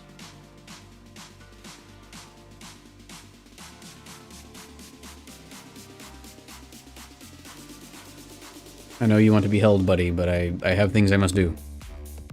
I am calling him buddy, but that's just because he's like a big friend. His name is Niles.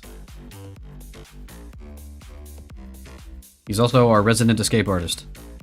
Whenever the door is open, he's like, I'm gonna make a break for it. And I'm gonna go outside. And then all I'm gonna do is eat grass until I throw up. What are you doing, guy? Why are you like this?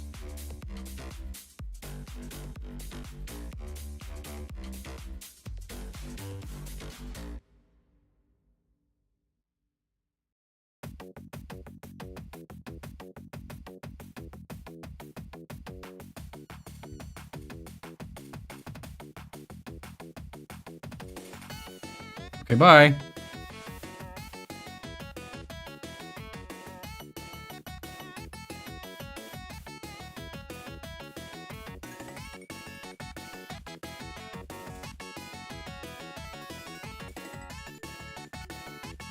That might work. We'll see. We'll see how that goes. The long road from where we're at to making sure everything works.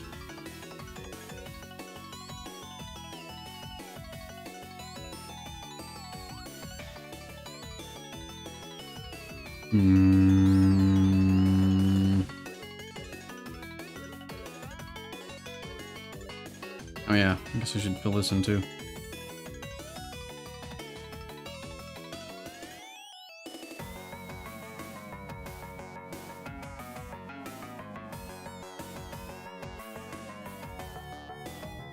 Put this in a new group.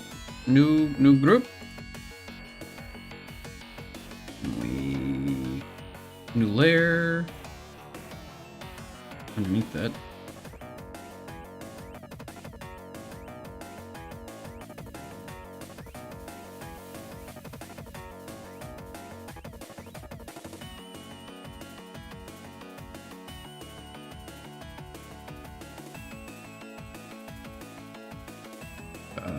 What? Oh, no, I put that underneath.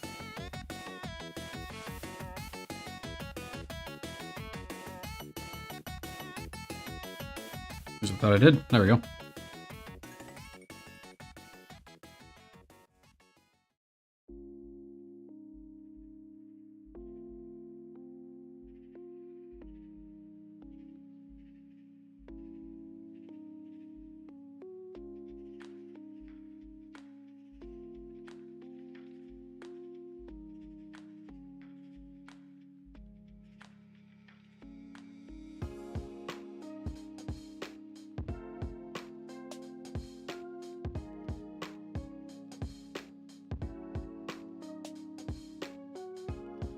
Okay, where am I hole? Where's the hole here?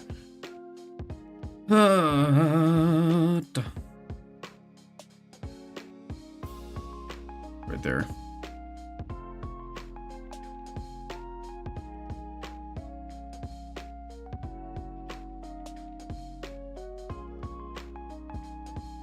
What? Where? Oh. We found it all. Yeah, there we go.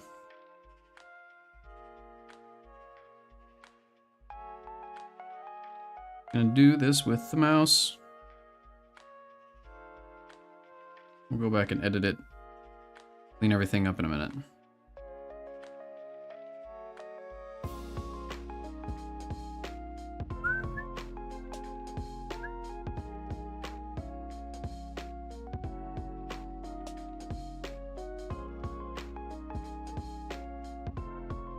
Sometimes I get into making art and I'm like, wow, I can see the process that this is gonna take. It's gonna take really long. I must be really bad at art or something because I don't have all the shortcuts into making things look really good.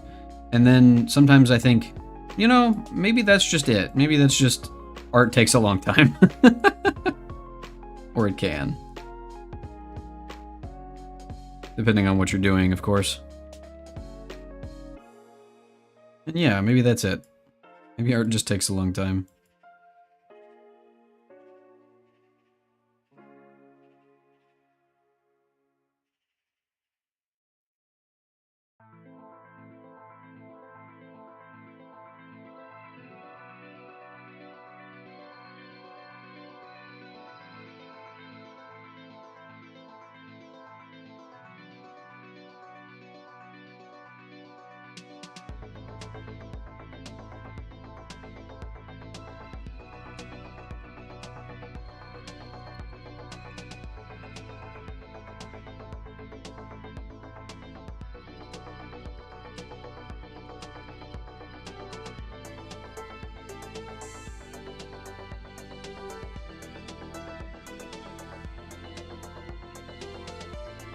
There we go.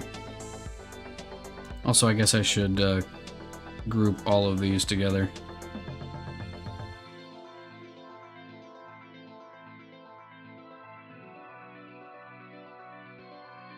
What?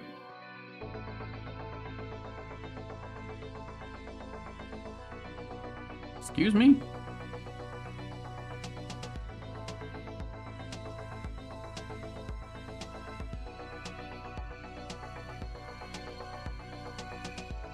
There we go. Exactly what I wanted.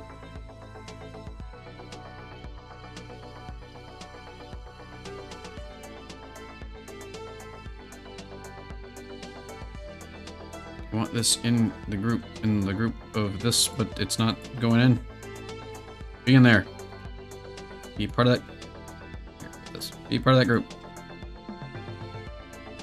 I found you. I'm not part of that group.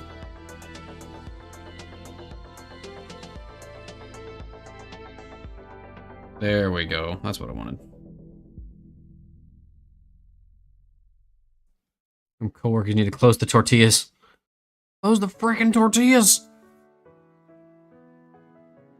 They all, like, stale and dried out now? The worst. If only night shift would think of day shift.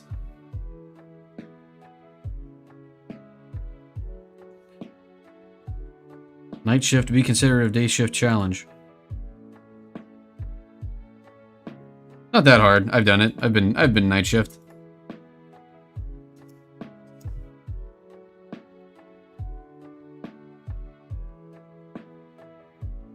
Eminently doable.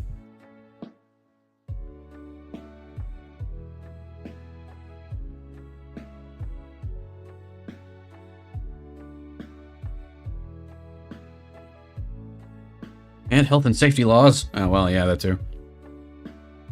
And, you know, not, like, ruining stock for no good reason.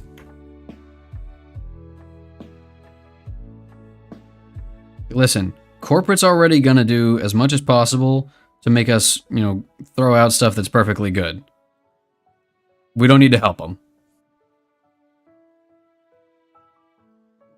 Night shift sucks. It can.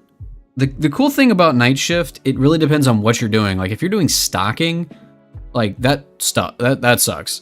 But like I worked a night shift one time where it was in a situation where all we had to do was basically wait for people to come in, and it's like there's a day version of this job and a night version of this job, and the night version is a whole lot easier because there's nothing to do. It's awesome. You can just sit there and fiddle around on your computer. You could sleep. It was great. It's a 12-hour shift, but, you know. This is one of the easiest things to do.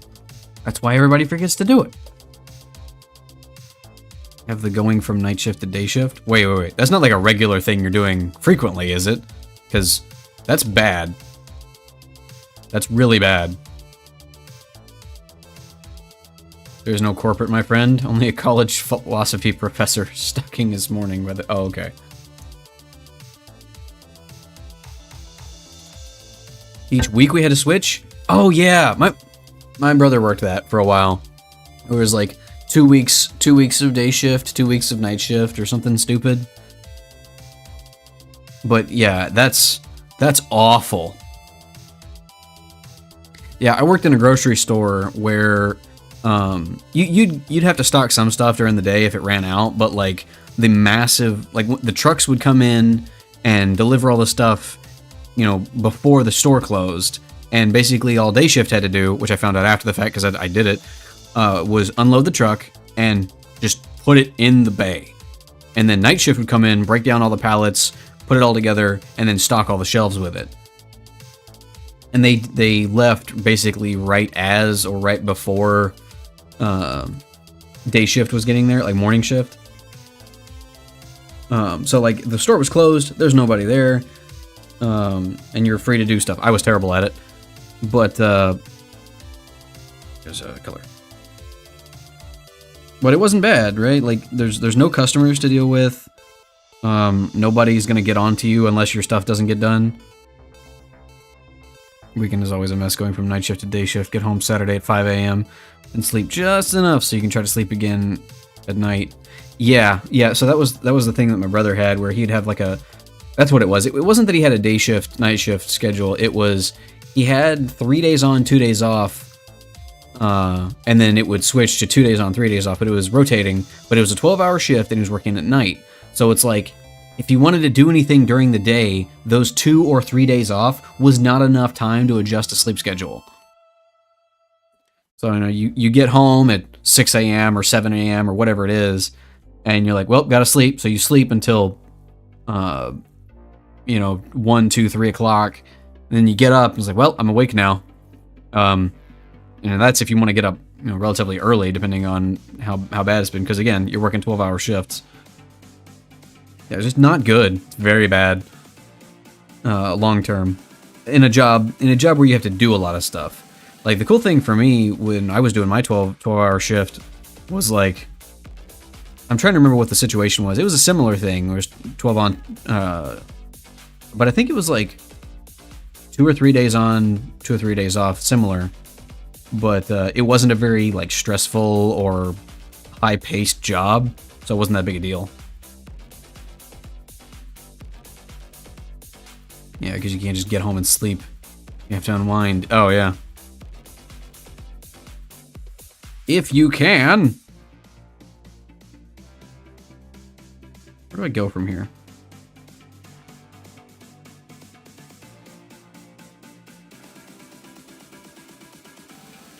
Acorn. I'm just going to call it the Acorn.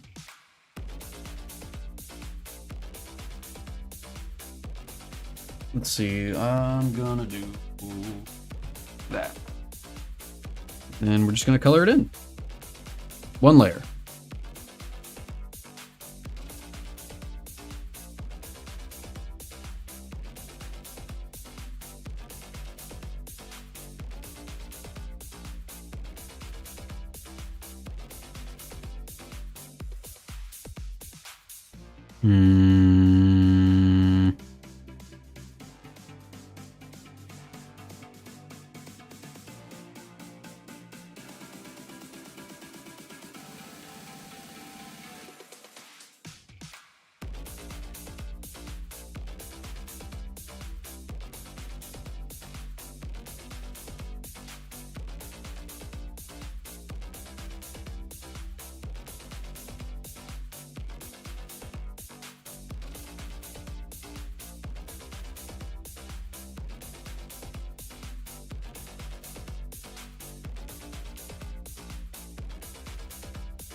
I had classes at 8 a.m., so drive to class was brutal. Class 2 to 4 hours. Wait, so you were working a night shift, get off work, go to class, come home, sleep, go back to work. That sounds awful. 0 out of 10. Would not recommend.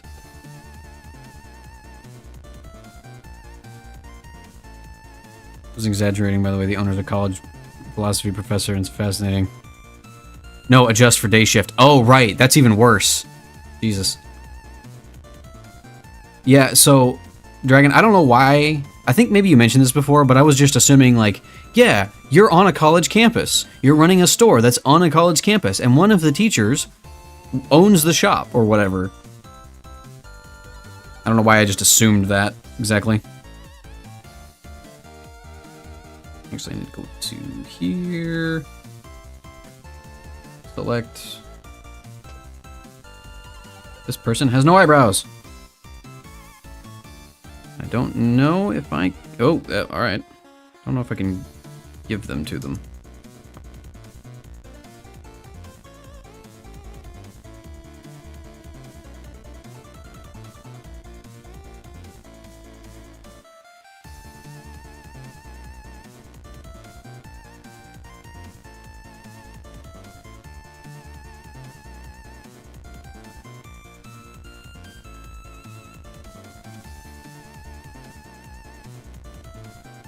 No, okay.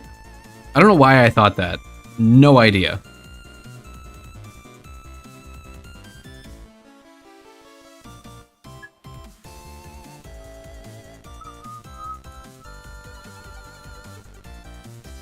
Do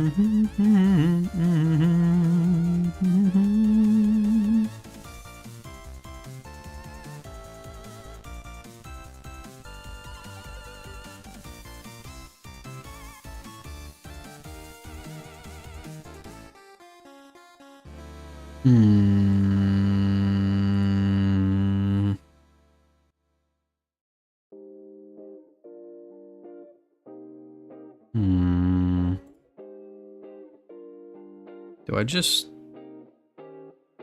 go for it? Just start shading and stuff? Is that a good idea? Maybe.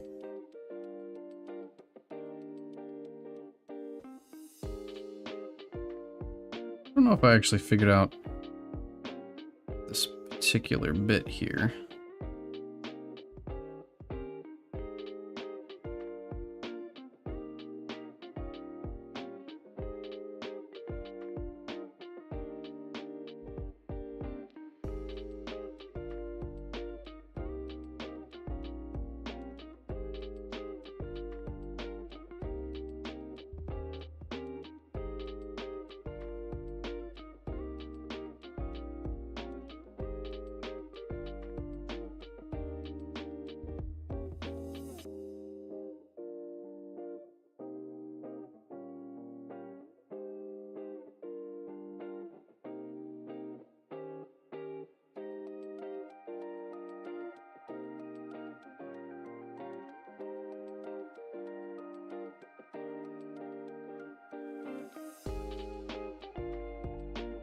Anything about Florida, by the way? I'm moving there for a bit. Ooh, it's a scary place to be right now. In a few years, yeah. There's the. I have my concerns about the people in charge in Florida.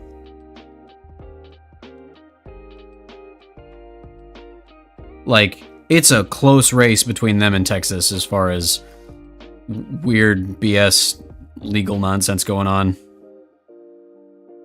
Not good. Do not like.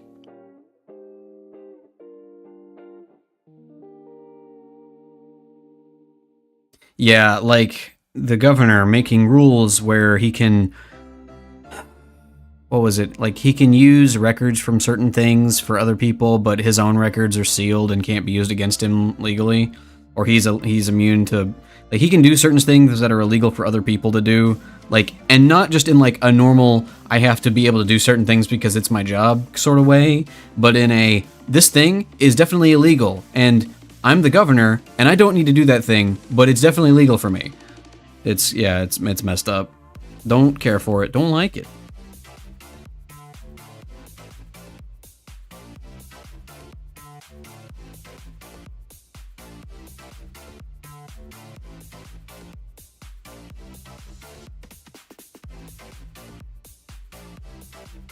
It's not very friendly to... Let's just say it's not very progressive as a place right now. That's a nice, safe way to say that.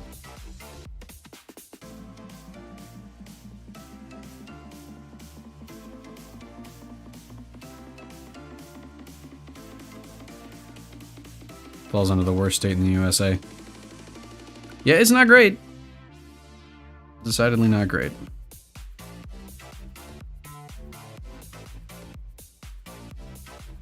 It's cool as far as like the weather goes, and when I understand the culture there is not too bad. It's just, you know, certain things. Humans are great. You know what? Real talk, I think humans are good. I think humans are great. I think there's a lot of good stuff that humans do to each other. There's bad stuff, don't get me wrong, but like in general, we're good, and we're trying to be good, and we're getting better. And I hold to that.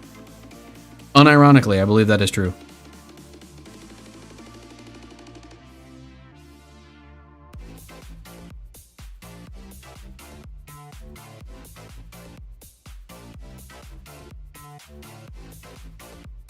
Most of my favorite people are human. Not all of them, though. Some of them are dogs.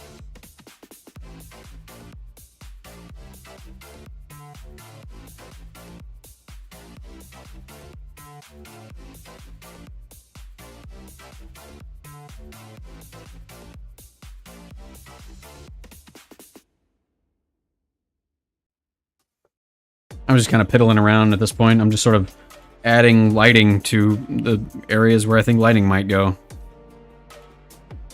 to this thing. We're sort of figuring things out as we go. Bring it up and desaturate a little bit. We'll add that as a color. And we'll...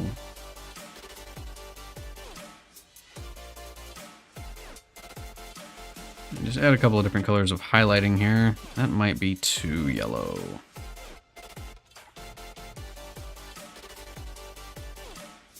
Don't actually know how to do this. Can I just delete that? Can. Excellent. Wait. Yeah, okay, cool. That did work the way I wanted it to.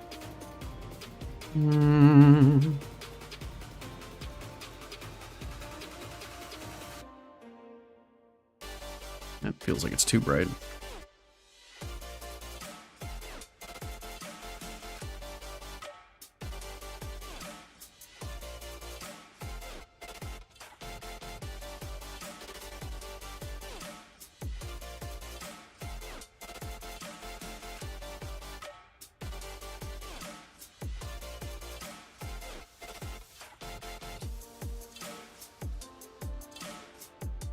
Fortunately, I'm a bit struck twice shy with some two-faced adults in my high school. High school years, not related to me, thankfully. My parents aren't perfect, but they're pretty darn good in my opinion.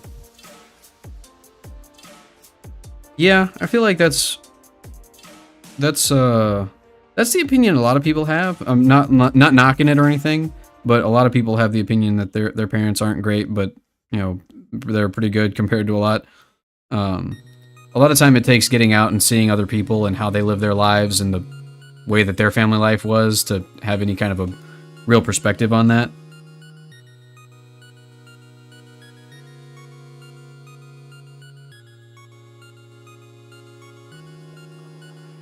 But no, I get where you're coming from though, and I don't necessarily disagree with you.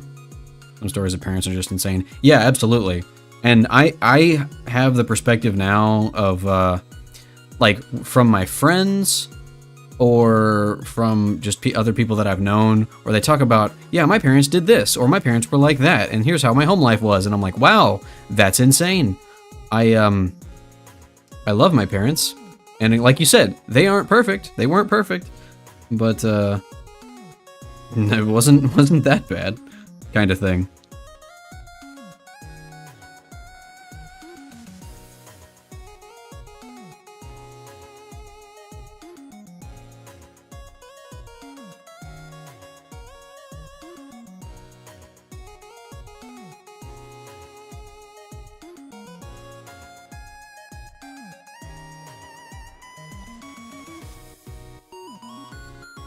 Where a girl gets their door taken away.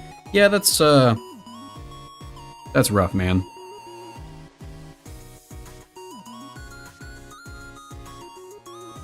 Don't do that to your child. Like, listen, I believe that sometimes kids need to have some kind of punishment, but like, I don't think that helps.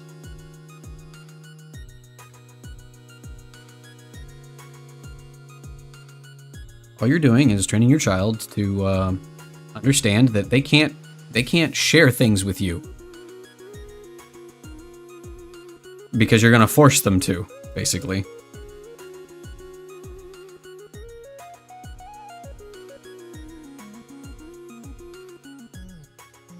Anyway, I'm also in a weird position, right? Like, and maybe this is because of the way I was brought up, but like, I've noticed that this opinion that I have that I'm about to share is not normal, I guess. But I have the opinion that if someone treats you badly, I don't really care who they are to you. Don't be around that person. And this includes family, right? Like, and again, maybe I'm wrong. Maybe this is not the best answer in every scenario. But I've had friends tell me, yeah, my mom did this or said this or treats me like this in a regularly. And I'm just like, cut that person off. your mom or your dad or your cousin or whoever it is, they treat you like that, don't interact with them anymore, like ever again. They do not have a right to your time, or to have you in their life if they're gonna treat you like that. It's just not necessary for you. Like, you would be better off not ever interacting with this person again. I have told friends this about their parents, and it's the more I come to realize, or I have come to realize, that is not a normal perspective to have. And it's very bizarre to me that I think this way about things, because my parents were pretty good. Like, I would not think that that is necessary for my parents. They've never treated me in a way that made me feel like I need to not interact with them anymore. But I've definitely seen other people in that scenario. I don't know what it is.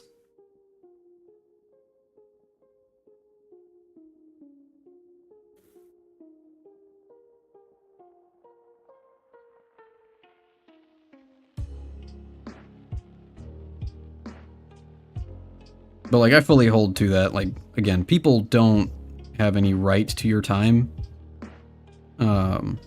Especially, like, if they're gonna treat you poorly.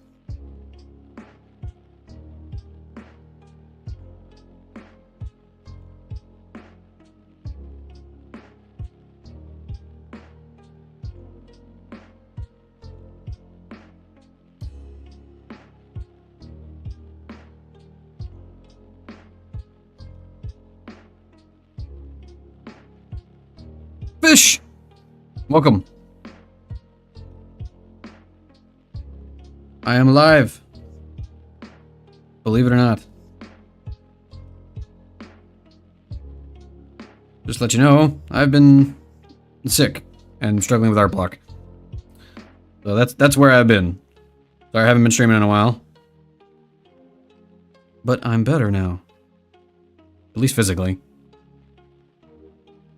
Happy to say, and now my third cat comes to visit me. Hello. Hello, Hobbs. Happy to say my parents have never been actively malicious to me and my brothers. I apologize when they did something wrong, admitted failings, which apparently is extremely uncommon. Yes, it is. That is very not normal. A lot of parents are just like, I did the thing, and you can deal with it. My house, and you'll suffer through it, basically. I'm holding a third cat now.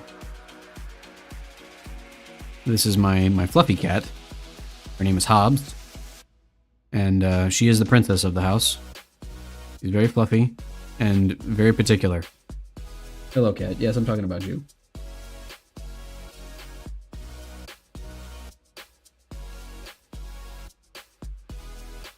Can I draw, Hobbs? Or do you need to be here longer? You're so dainty, cat. Just tiptoeing around everywhere.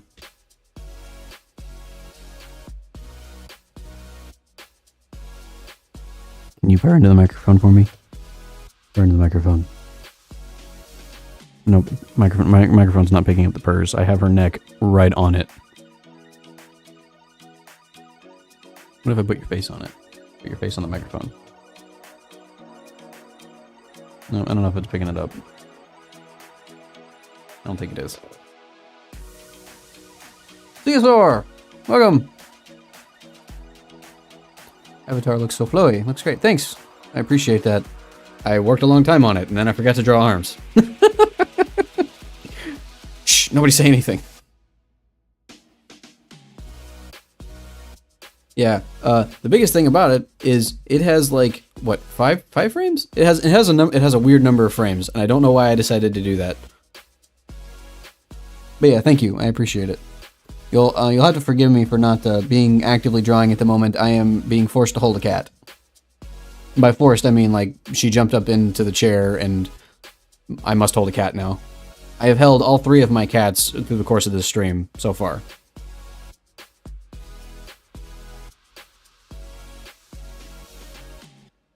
The only of my creatures that I have not held is my dog, and she is currently sleeping over on the bench.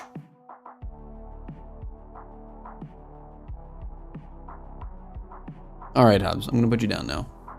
I'm gonna draw things. Go on. Good cat. And now I have fur everywhere. All over my screen. Also, speaking of Ceosaur, I haven't been getting notifications if you've been streaming lately. But also I've been sick recently. That's one of the reasons why I haven't been streaming.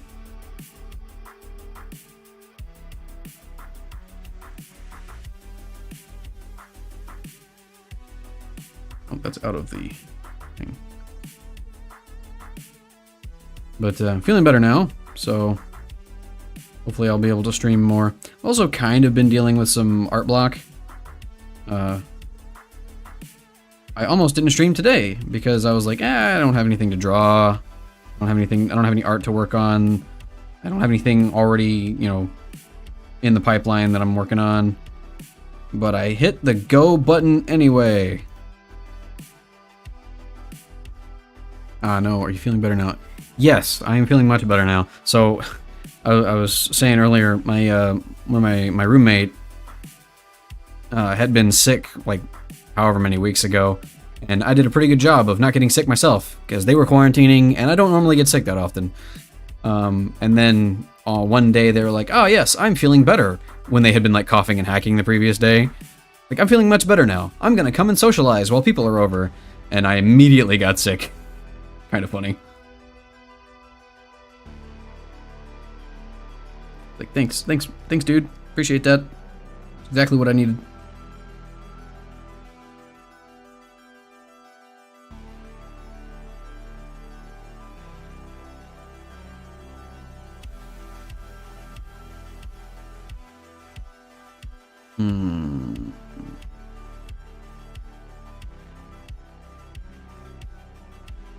What is that color? Oh, it's a color that I no longer have. Oh, I want to move this. Can I move this? There we go.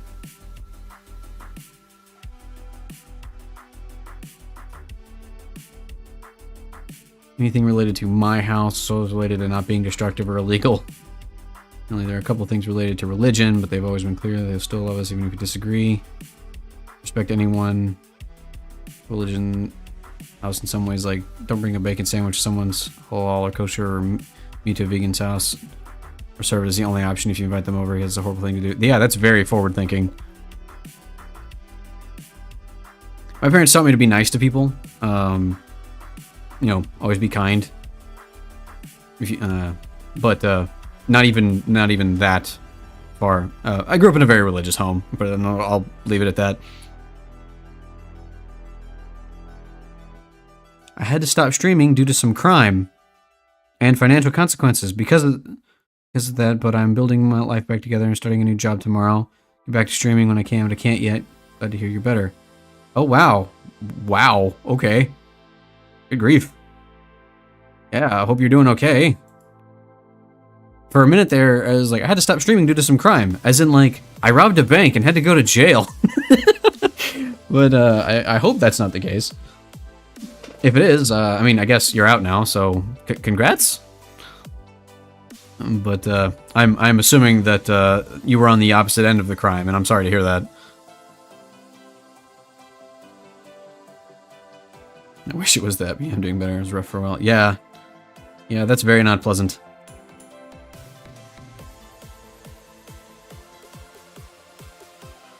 Yeah, hope things go better for you. Especially starting a new job.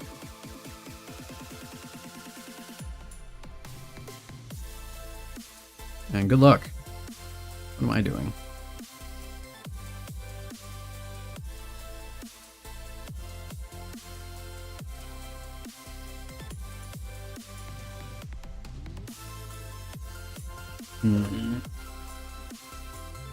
Up there we go. It'll go fine now, I'm sure. Here's... I can be the one committing crime. It's like, yeah, that, or it's like, oh yes, I had to stop streaming for a while because I had to go into hiding because of all of the massive amounts of financial fraud I was engaged in.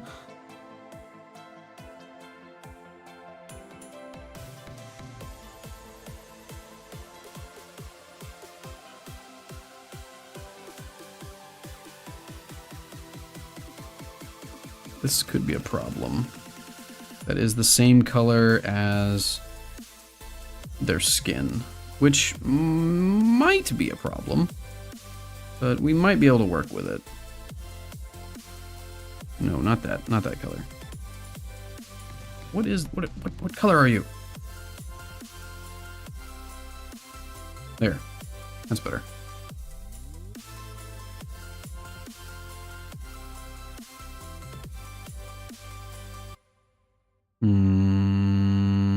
Actually, we need another color in here for the dark bit. Might be too close. Not that color. I'll come back in here and dither it up a little bit, and that might help. What's the character you're making? Crazy Wacko, redeemed a quick sketch for an Acorn Fairy. That was 2 hours ago. So, you know, I think we're doing pretty good. You know, as far as things go. Quick sketch, 2 hours? Yeah, no big deal.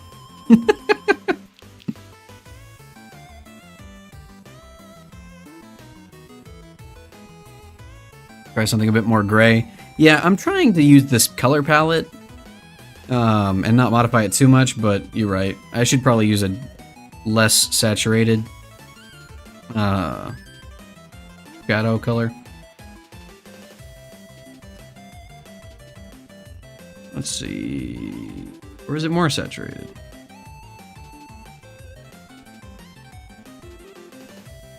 No, I think let's try it. I will just do this here. Oh, goodness.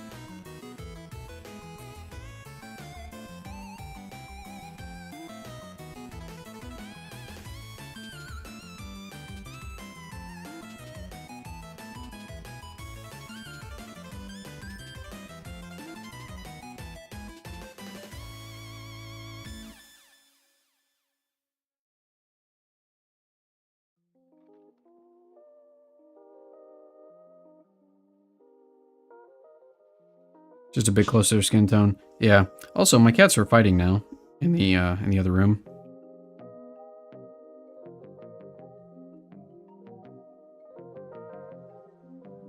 So that's fun. I'm happy that's happening. No! What am I doing? How in the world? Oh, I must have put that on the wrong layer. I have put... Yep, I put the little hat line on the wrong layer. We must fix this.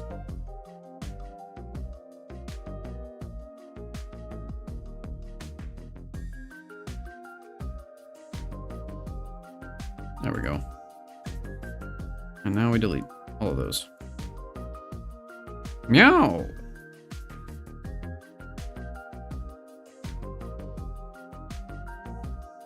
Wrong layer. Wrong layer! Yeah. That's what I need. A wrong layer counter. I downloaded a thing that I paid money for a Control-Z counter, and I still haven't implemented it yet. Why? Oh, that's why. Because my background color is that. There we go. Nope, that didn't work. Where are you? What are you? What layer are you on? There it is. Finally, I got it.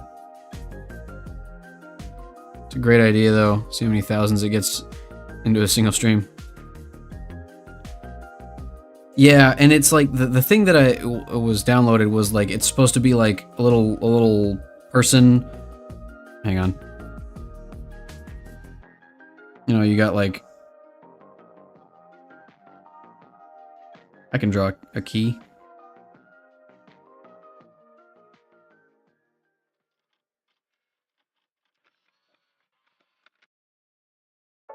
Something like that, and there's supposed to be like a little person behind it.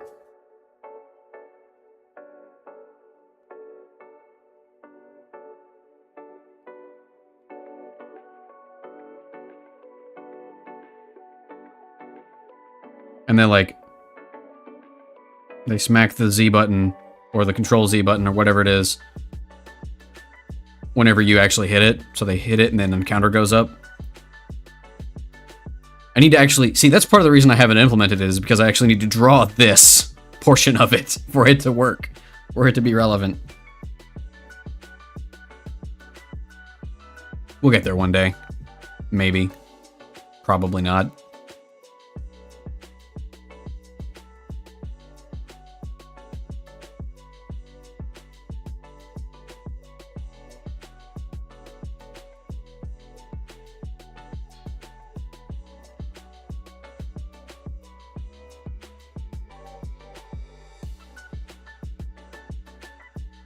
Just to have the ideas, though, that one day you can get around to.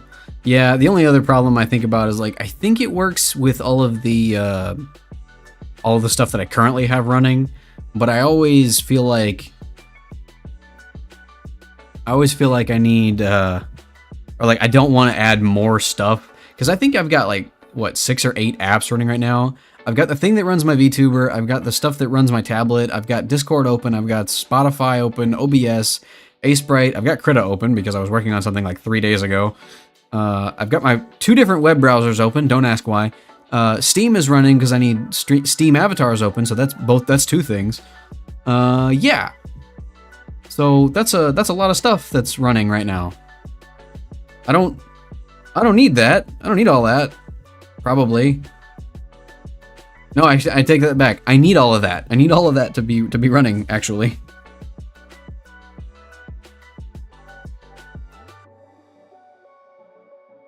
What are you yelling about, cat?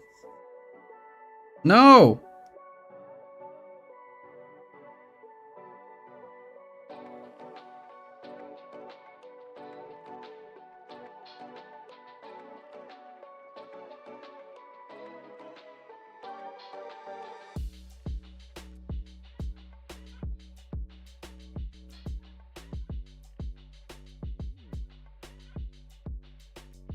So much goes into a stream. I try and keep things together, but it's impossible. Yeah, no, it's a lot. Like, and I could run like 4 or 5 different other things that I've had the idea to. Some stuff is like, so before this, I was just running my avatar in OBS. And arguably, I guess I still could, but I have hotkeys now that I can change my avatar and do different things. It fills me with power. You do not know the things of which I can do. It's not that much, though. That's basically it. You can think of my cat, she's always hungry. Yeah, my cats will always eat. Like if I open something that even sounds like the snack bag or box or whatever, they'll eat it. But I feed them twice a day, and they know what time it is. They know when time to eat is. They'll come let me know. If I don't feed them on time, they will throw up all over the floor. Out of stress. Because that's just how cats are. They're just like that.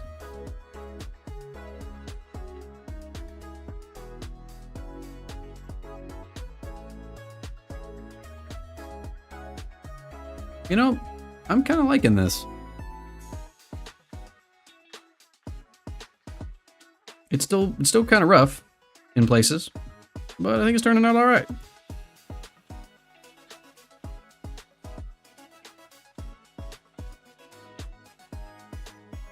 Definitely gonna have to come in here and really clean up a lot of this stuff. Like here.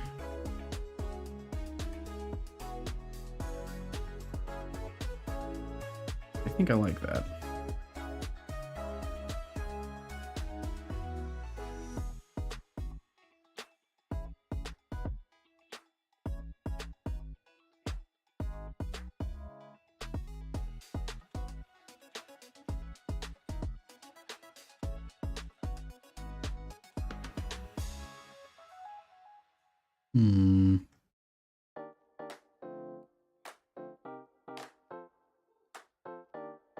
So I gotta figure out what's going on down here as far as this skirt is concerned.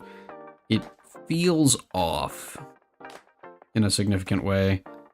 And like, I'm kind of thinking that I need to actually just fill in where these leaves actually are.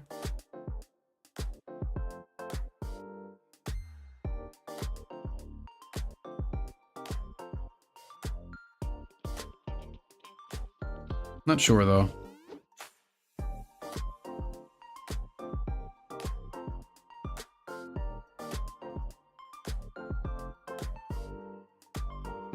Also, I don't... Now that I'm looking at it, like the coloration and the shape and everything, I don't want it to look like they have a banana skirt on. That is not what I was going for.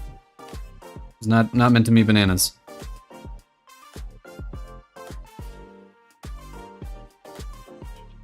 Seriously considering converting the setting of a mass crossover short fiction series I read because of how it managed to blend like 20 settings together. That's really cool. To a tabletop setting. That reminds me of something, which, again, is another game system that I don't know if I can recommend it to you, because I don't know if you can find it anymore. It was free. The skirt's bananas. Bananas! Or B-A-N-A-N-A-S. B-A-N-A-N-A-S. Yeah, okay. We're gonna have to definitely recolor it. But, okay, so talking about blending 20 different settings together, there's a game that somebody put out. It was a homebrew... It was a fully homebrew system where they combined like the mechanics from 5 or 6 or more maybe different tabletop RPGs and like 15 different IPs basically. Let me see if I can remember the name. It was like Dungeons the Dragoning 40K 7th edition.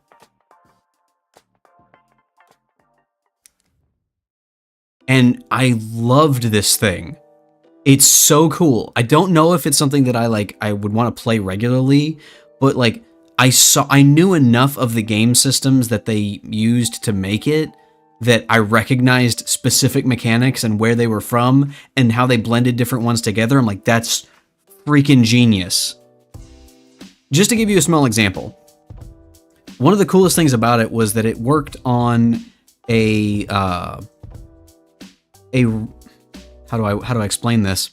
Okay, so let me start from the beginning. White Wolf is a game system where you can put dots into your stats. For example, you might have strength and you put 3 dots into strength, which is pretty good. That means that when you roll something strength related, you roll 3 dice. Now you might also have, like, let's use a D&D example, athletics, that rolls off of strength in a particular scenario, and you have 2 dice in athletics. That means you get to roll 5 dice. That's how White Wolf works in its basic concept. Things have changed recently, I think, but either way, go with me for a while. There's a different game system entirely, completely unrelated, called Legend of the Five Rings.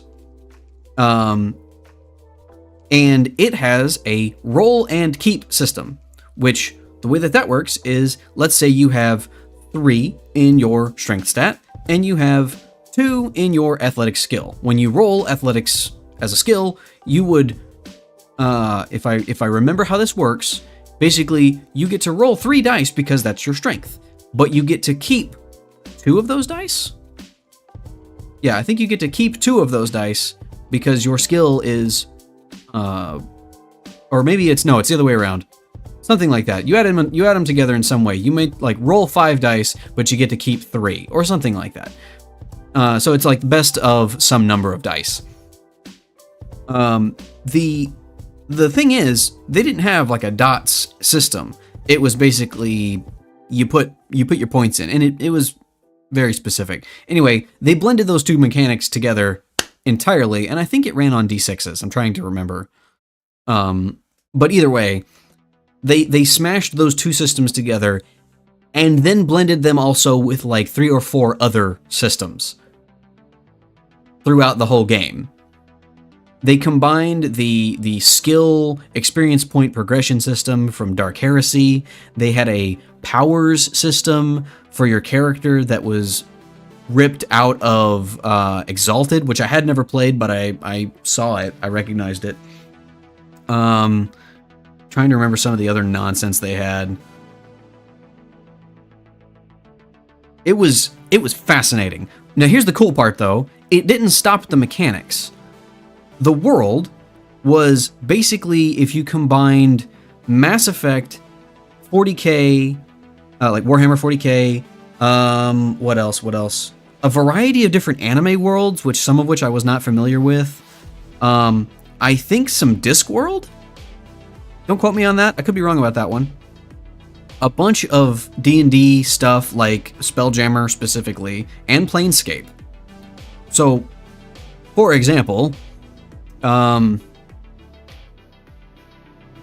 main hub of the galactic community, which this is a space game, the main hub of the galactic community was, what was it called? It's Sigil, basically, which is a Planescape / D&D city. That's, at the center of the multiverse or whatever. But it was Sigil. However, Sigil was a space station that was older than time, basically, far beyond any known civilization, and people had come there and set up their own communities, which was basically the Citadel from Mass Effect.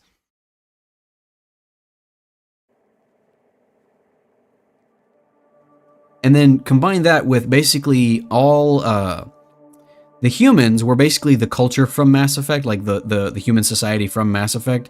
But there were also Aasimar, however you want to say that. That's how I've always pronounced it. Aasimar from D&D, but they were basically mapped one-to-one with Space Marines as far as culture was concerned. Anyway, it was fascinating, and it's amazing. You look it up. You might be able to find it on the internet still. The website where I got it from is down, but if you read fanfiction, you'd probably like what I was referencing, if only to see how the author put everything together.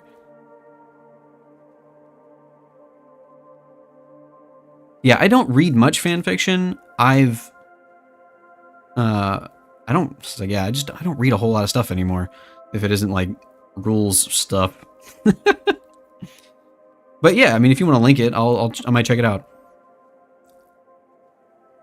Yeah, and I might Dungeons the Dragoning. Just look for that. Now, so I throw all that out there, and it is a really fascinating system. I definitely recommend you look at it. I had some problems with it. Like it does run afoul of certain things. So 3rd edition D&D had this problem. You know what? Hold on. I'm just going to sit here and talk for a second. 3rd edition had this problem where that 5th edition largely got rid of. Not entirely, but it kind of. 3rd edition had the problem of you have 100 options, right? And it makes you feel like, wow, I could build anything. And you kind of can. You can do whatever you want. But most of those things aren't good. That's the problem. It will trick you into believing, I can do this thing. That is an option I can select. It must be good, or it must be viable, at least. In fact, no, actually, there are many things that you can do in the game that are not good and are not viable, and you shouldn't play them, and if you do play them, you will have a bad time. Dungeons the Dragoning has this problem as well. There's a lot of skills and choices that are... Some are more optimal than others. I ran a game, and one of my friends was playing an orc character, and he's like, I want to play a pugilist, somebody who runs around and punches things. And I was like, sure, the game's not really built for that, but you can try it. And I tried to give him some stuff to make it, operate in a way that would be fun. And you can do those things, but not at level 1. Right? Like, you can't, if I recall correctly, depending on how you build your character, you can't really start with, like, for example, a power fist, which is like a really powerful melee item.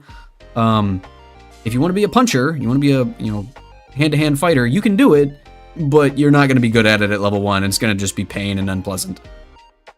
And I realize I have suddenly ads. And found it all.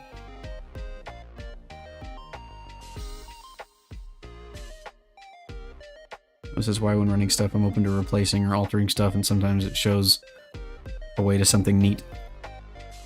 Yeah. Yeah, I'm all for modifying a game. Like, if you identify, hey, XYZ thing is a problem, TM, in your game. Okay, the ads have finally hit. But yeah, if you find a thing that's a problem in your game, just change it. Just make it something better.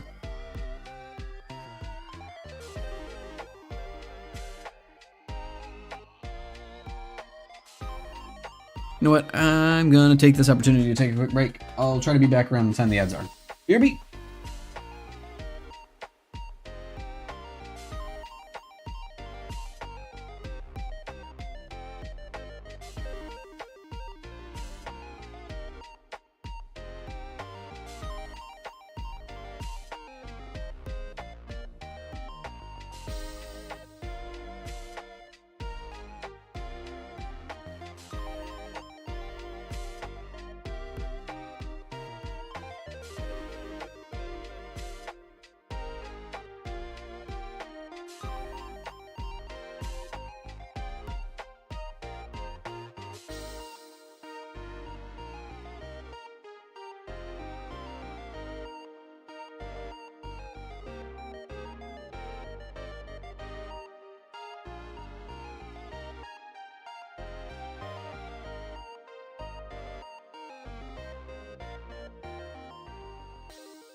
Ta-da!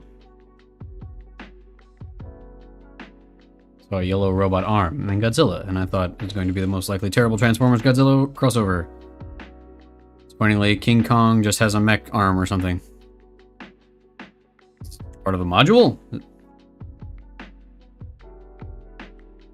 Because I think I heard about my normal gaming group was they were playing a game when I was not there, and my brother was in it, and they were telling me about it. Normally our DM just sort of commercial. Oh, I see. Right. There's a new King Kong movie coming out. Welcome back. Thank you. Welcome back to you. But related to what you were saying though. My GM, they decided, you know what, I'm gonna run a pre-written adventure, just randomly get one. And apparently the adventure tried to have a thing, this is like for Pathfinder, I think, but they were trying to do this thing where they like, in the adventure you run into most, if not all, of the classic horror monsters, like there's a werewolf and a Frankenstein and a vampire and all of this stuff, but it culminates in, there's Godzilla and there's also a giant mecha that you're not like piloting, you're not in it. And again, we're still talking D&D here, but like you're supposed to control the giant mech to do a thing, to fight the big bad monster thing. And this is a party, this is a team game where they have a bunch of people, and how they did not write a very good job, they did not do a very good job of writing a system in which everybody got to participate. And yeah, so again, my normal GM was like, I don't normally run pre-written adventures, and this as my exposure to them, I think I will continue not to write pre-written or not to run pre-written adventures. So yeah, like that could be cool as a concept, but like needed more cook time, I guess. Yeah, absolutely. Like you can't. I disbelieve that you can write an adventure that does a good job of running you through all of the horror monsters. That needs to be, each one of those needs to be an adventure on its own that you might turn into a campaign. You know, like a however many part, is like an X part game where where X is the number of monsters, basically. So that each one can be its own thing. Okay, jumping around to different things here. Are we happy with this color? I think we might be. I saved that color. I did not. I'll move that down here.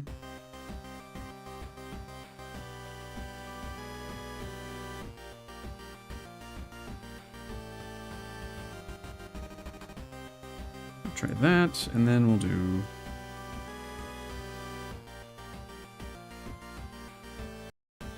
that. Let's see how that goes. Argue if you embrace some cheese, you could probably pull it off.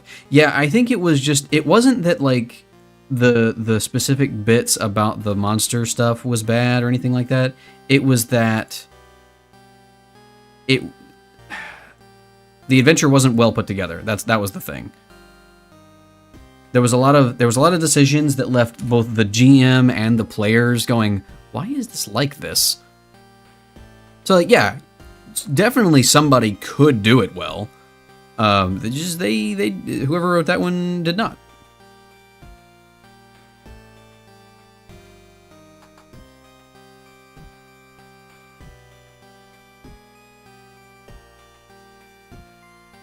Always wanted to run a comedy spoof of Curse of Strahd.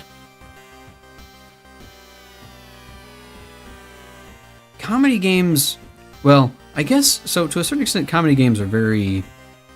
it depends on the party. A lot. Like, a lot. We'll do that after Tyranny of Dragons.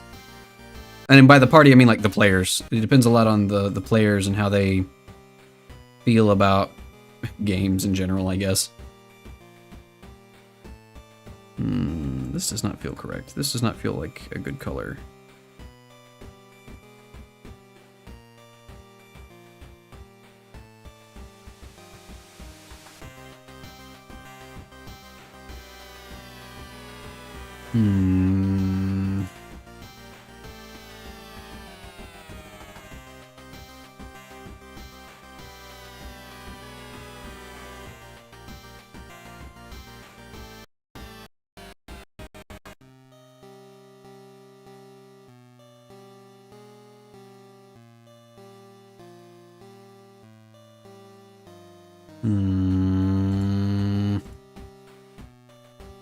Let's just make something a little darker here. We'll add that to the color palette right there.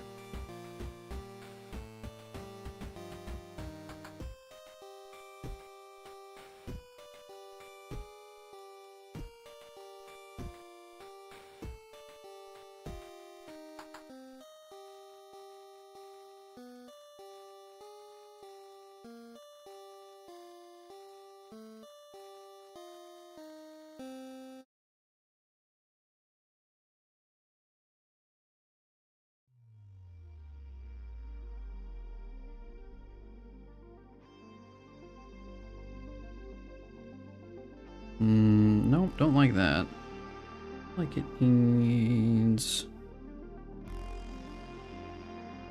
a bit more color to it.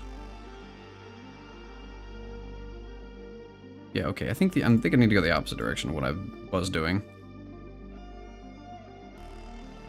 More saturation. My family would be down for it. You're cutting down the campaign and making the villain something weird like Strahd's Treasure, who's been running a fraud ring or something. Yeah, like, you can have fun in any group with any game, as long as you've got a good group. Hi, Cat. Welcome back. First Cat, come back now. Teague, I've got nothing for you.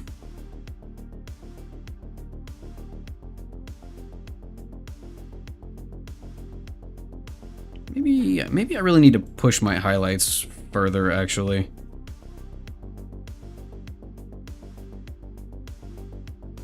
Just need to brighten everything up.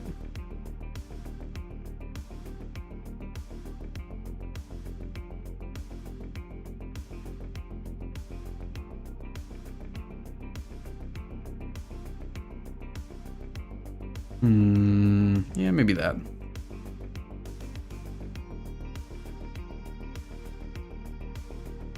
That does kind of remind me of a thing I've seen about, like, an idea for a Curse of Strahd, I guess, inspired game, where it's a one-shot. There's a guy who does a weblog,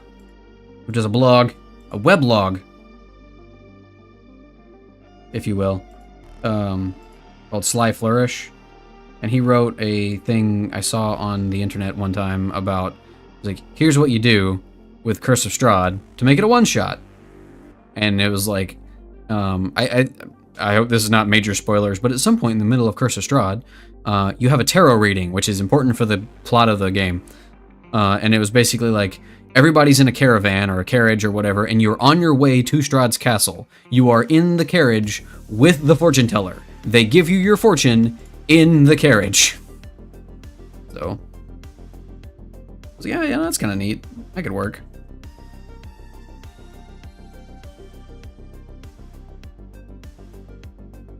Uh-oh.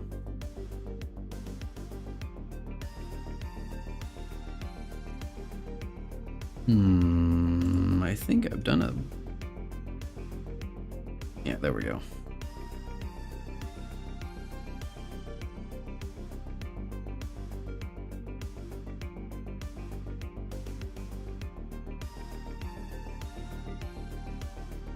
That work? Is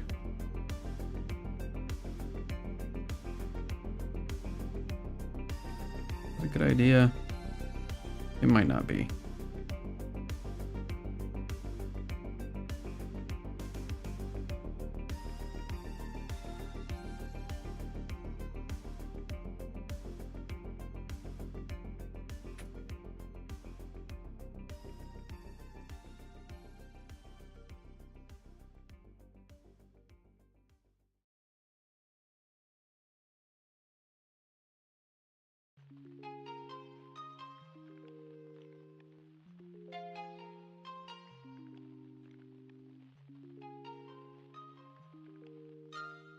Ah, confound it all. I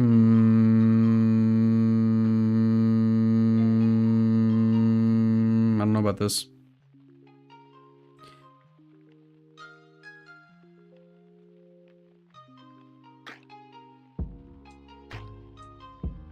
Oh, wow. I just now saw what time it was. You know what? Yeah, okay. So I think I'm going to call it for now. I'm going to call this for this sketch for now. I will probably finish this later on. I'm just doing the thing that I just erased. Oh my goodness. Yeah, I'm going to finish this up, maybe off stream. Maybe I'll work on it again on next stream, but I think I'm going to roll out for now. Reminds me of a concept of a guy called Deficient Master on YouTube. Oh, okay.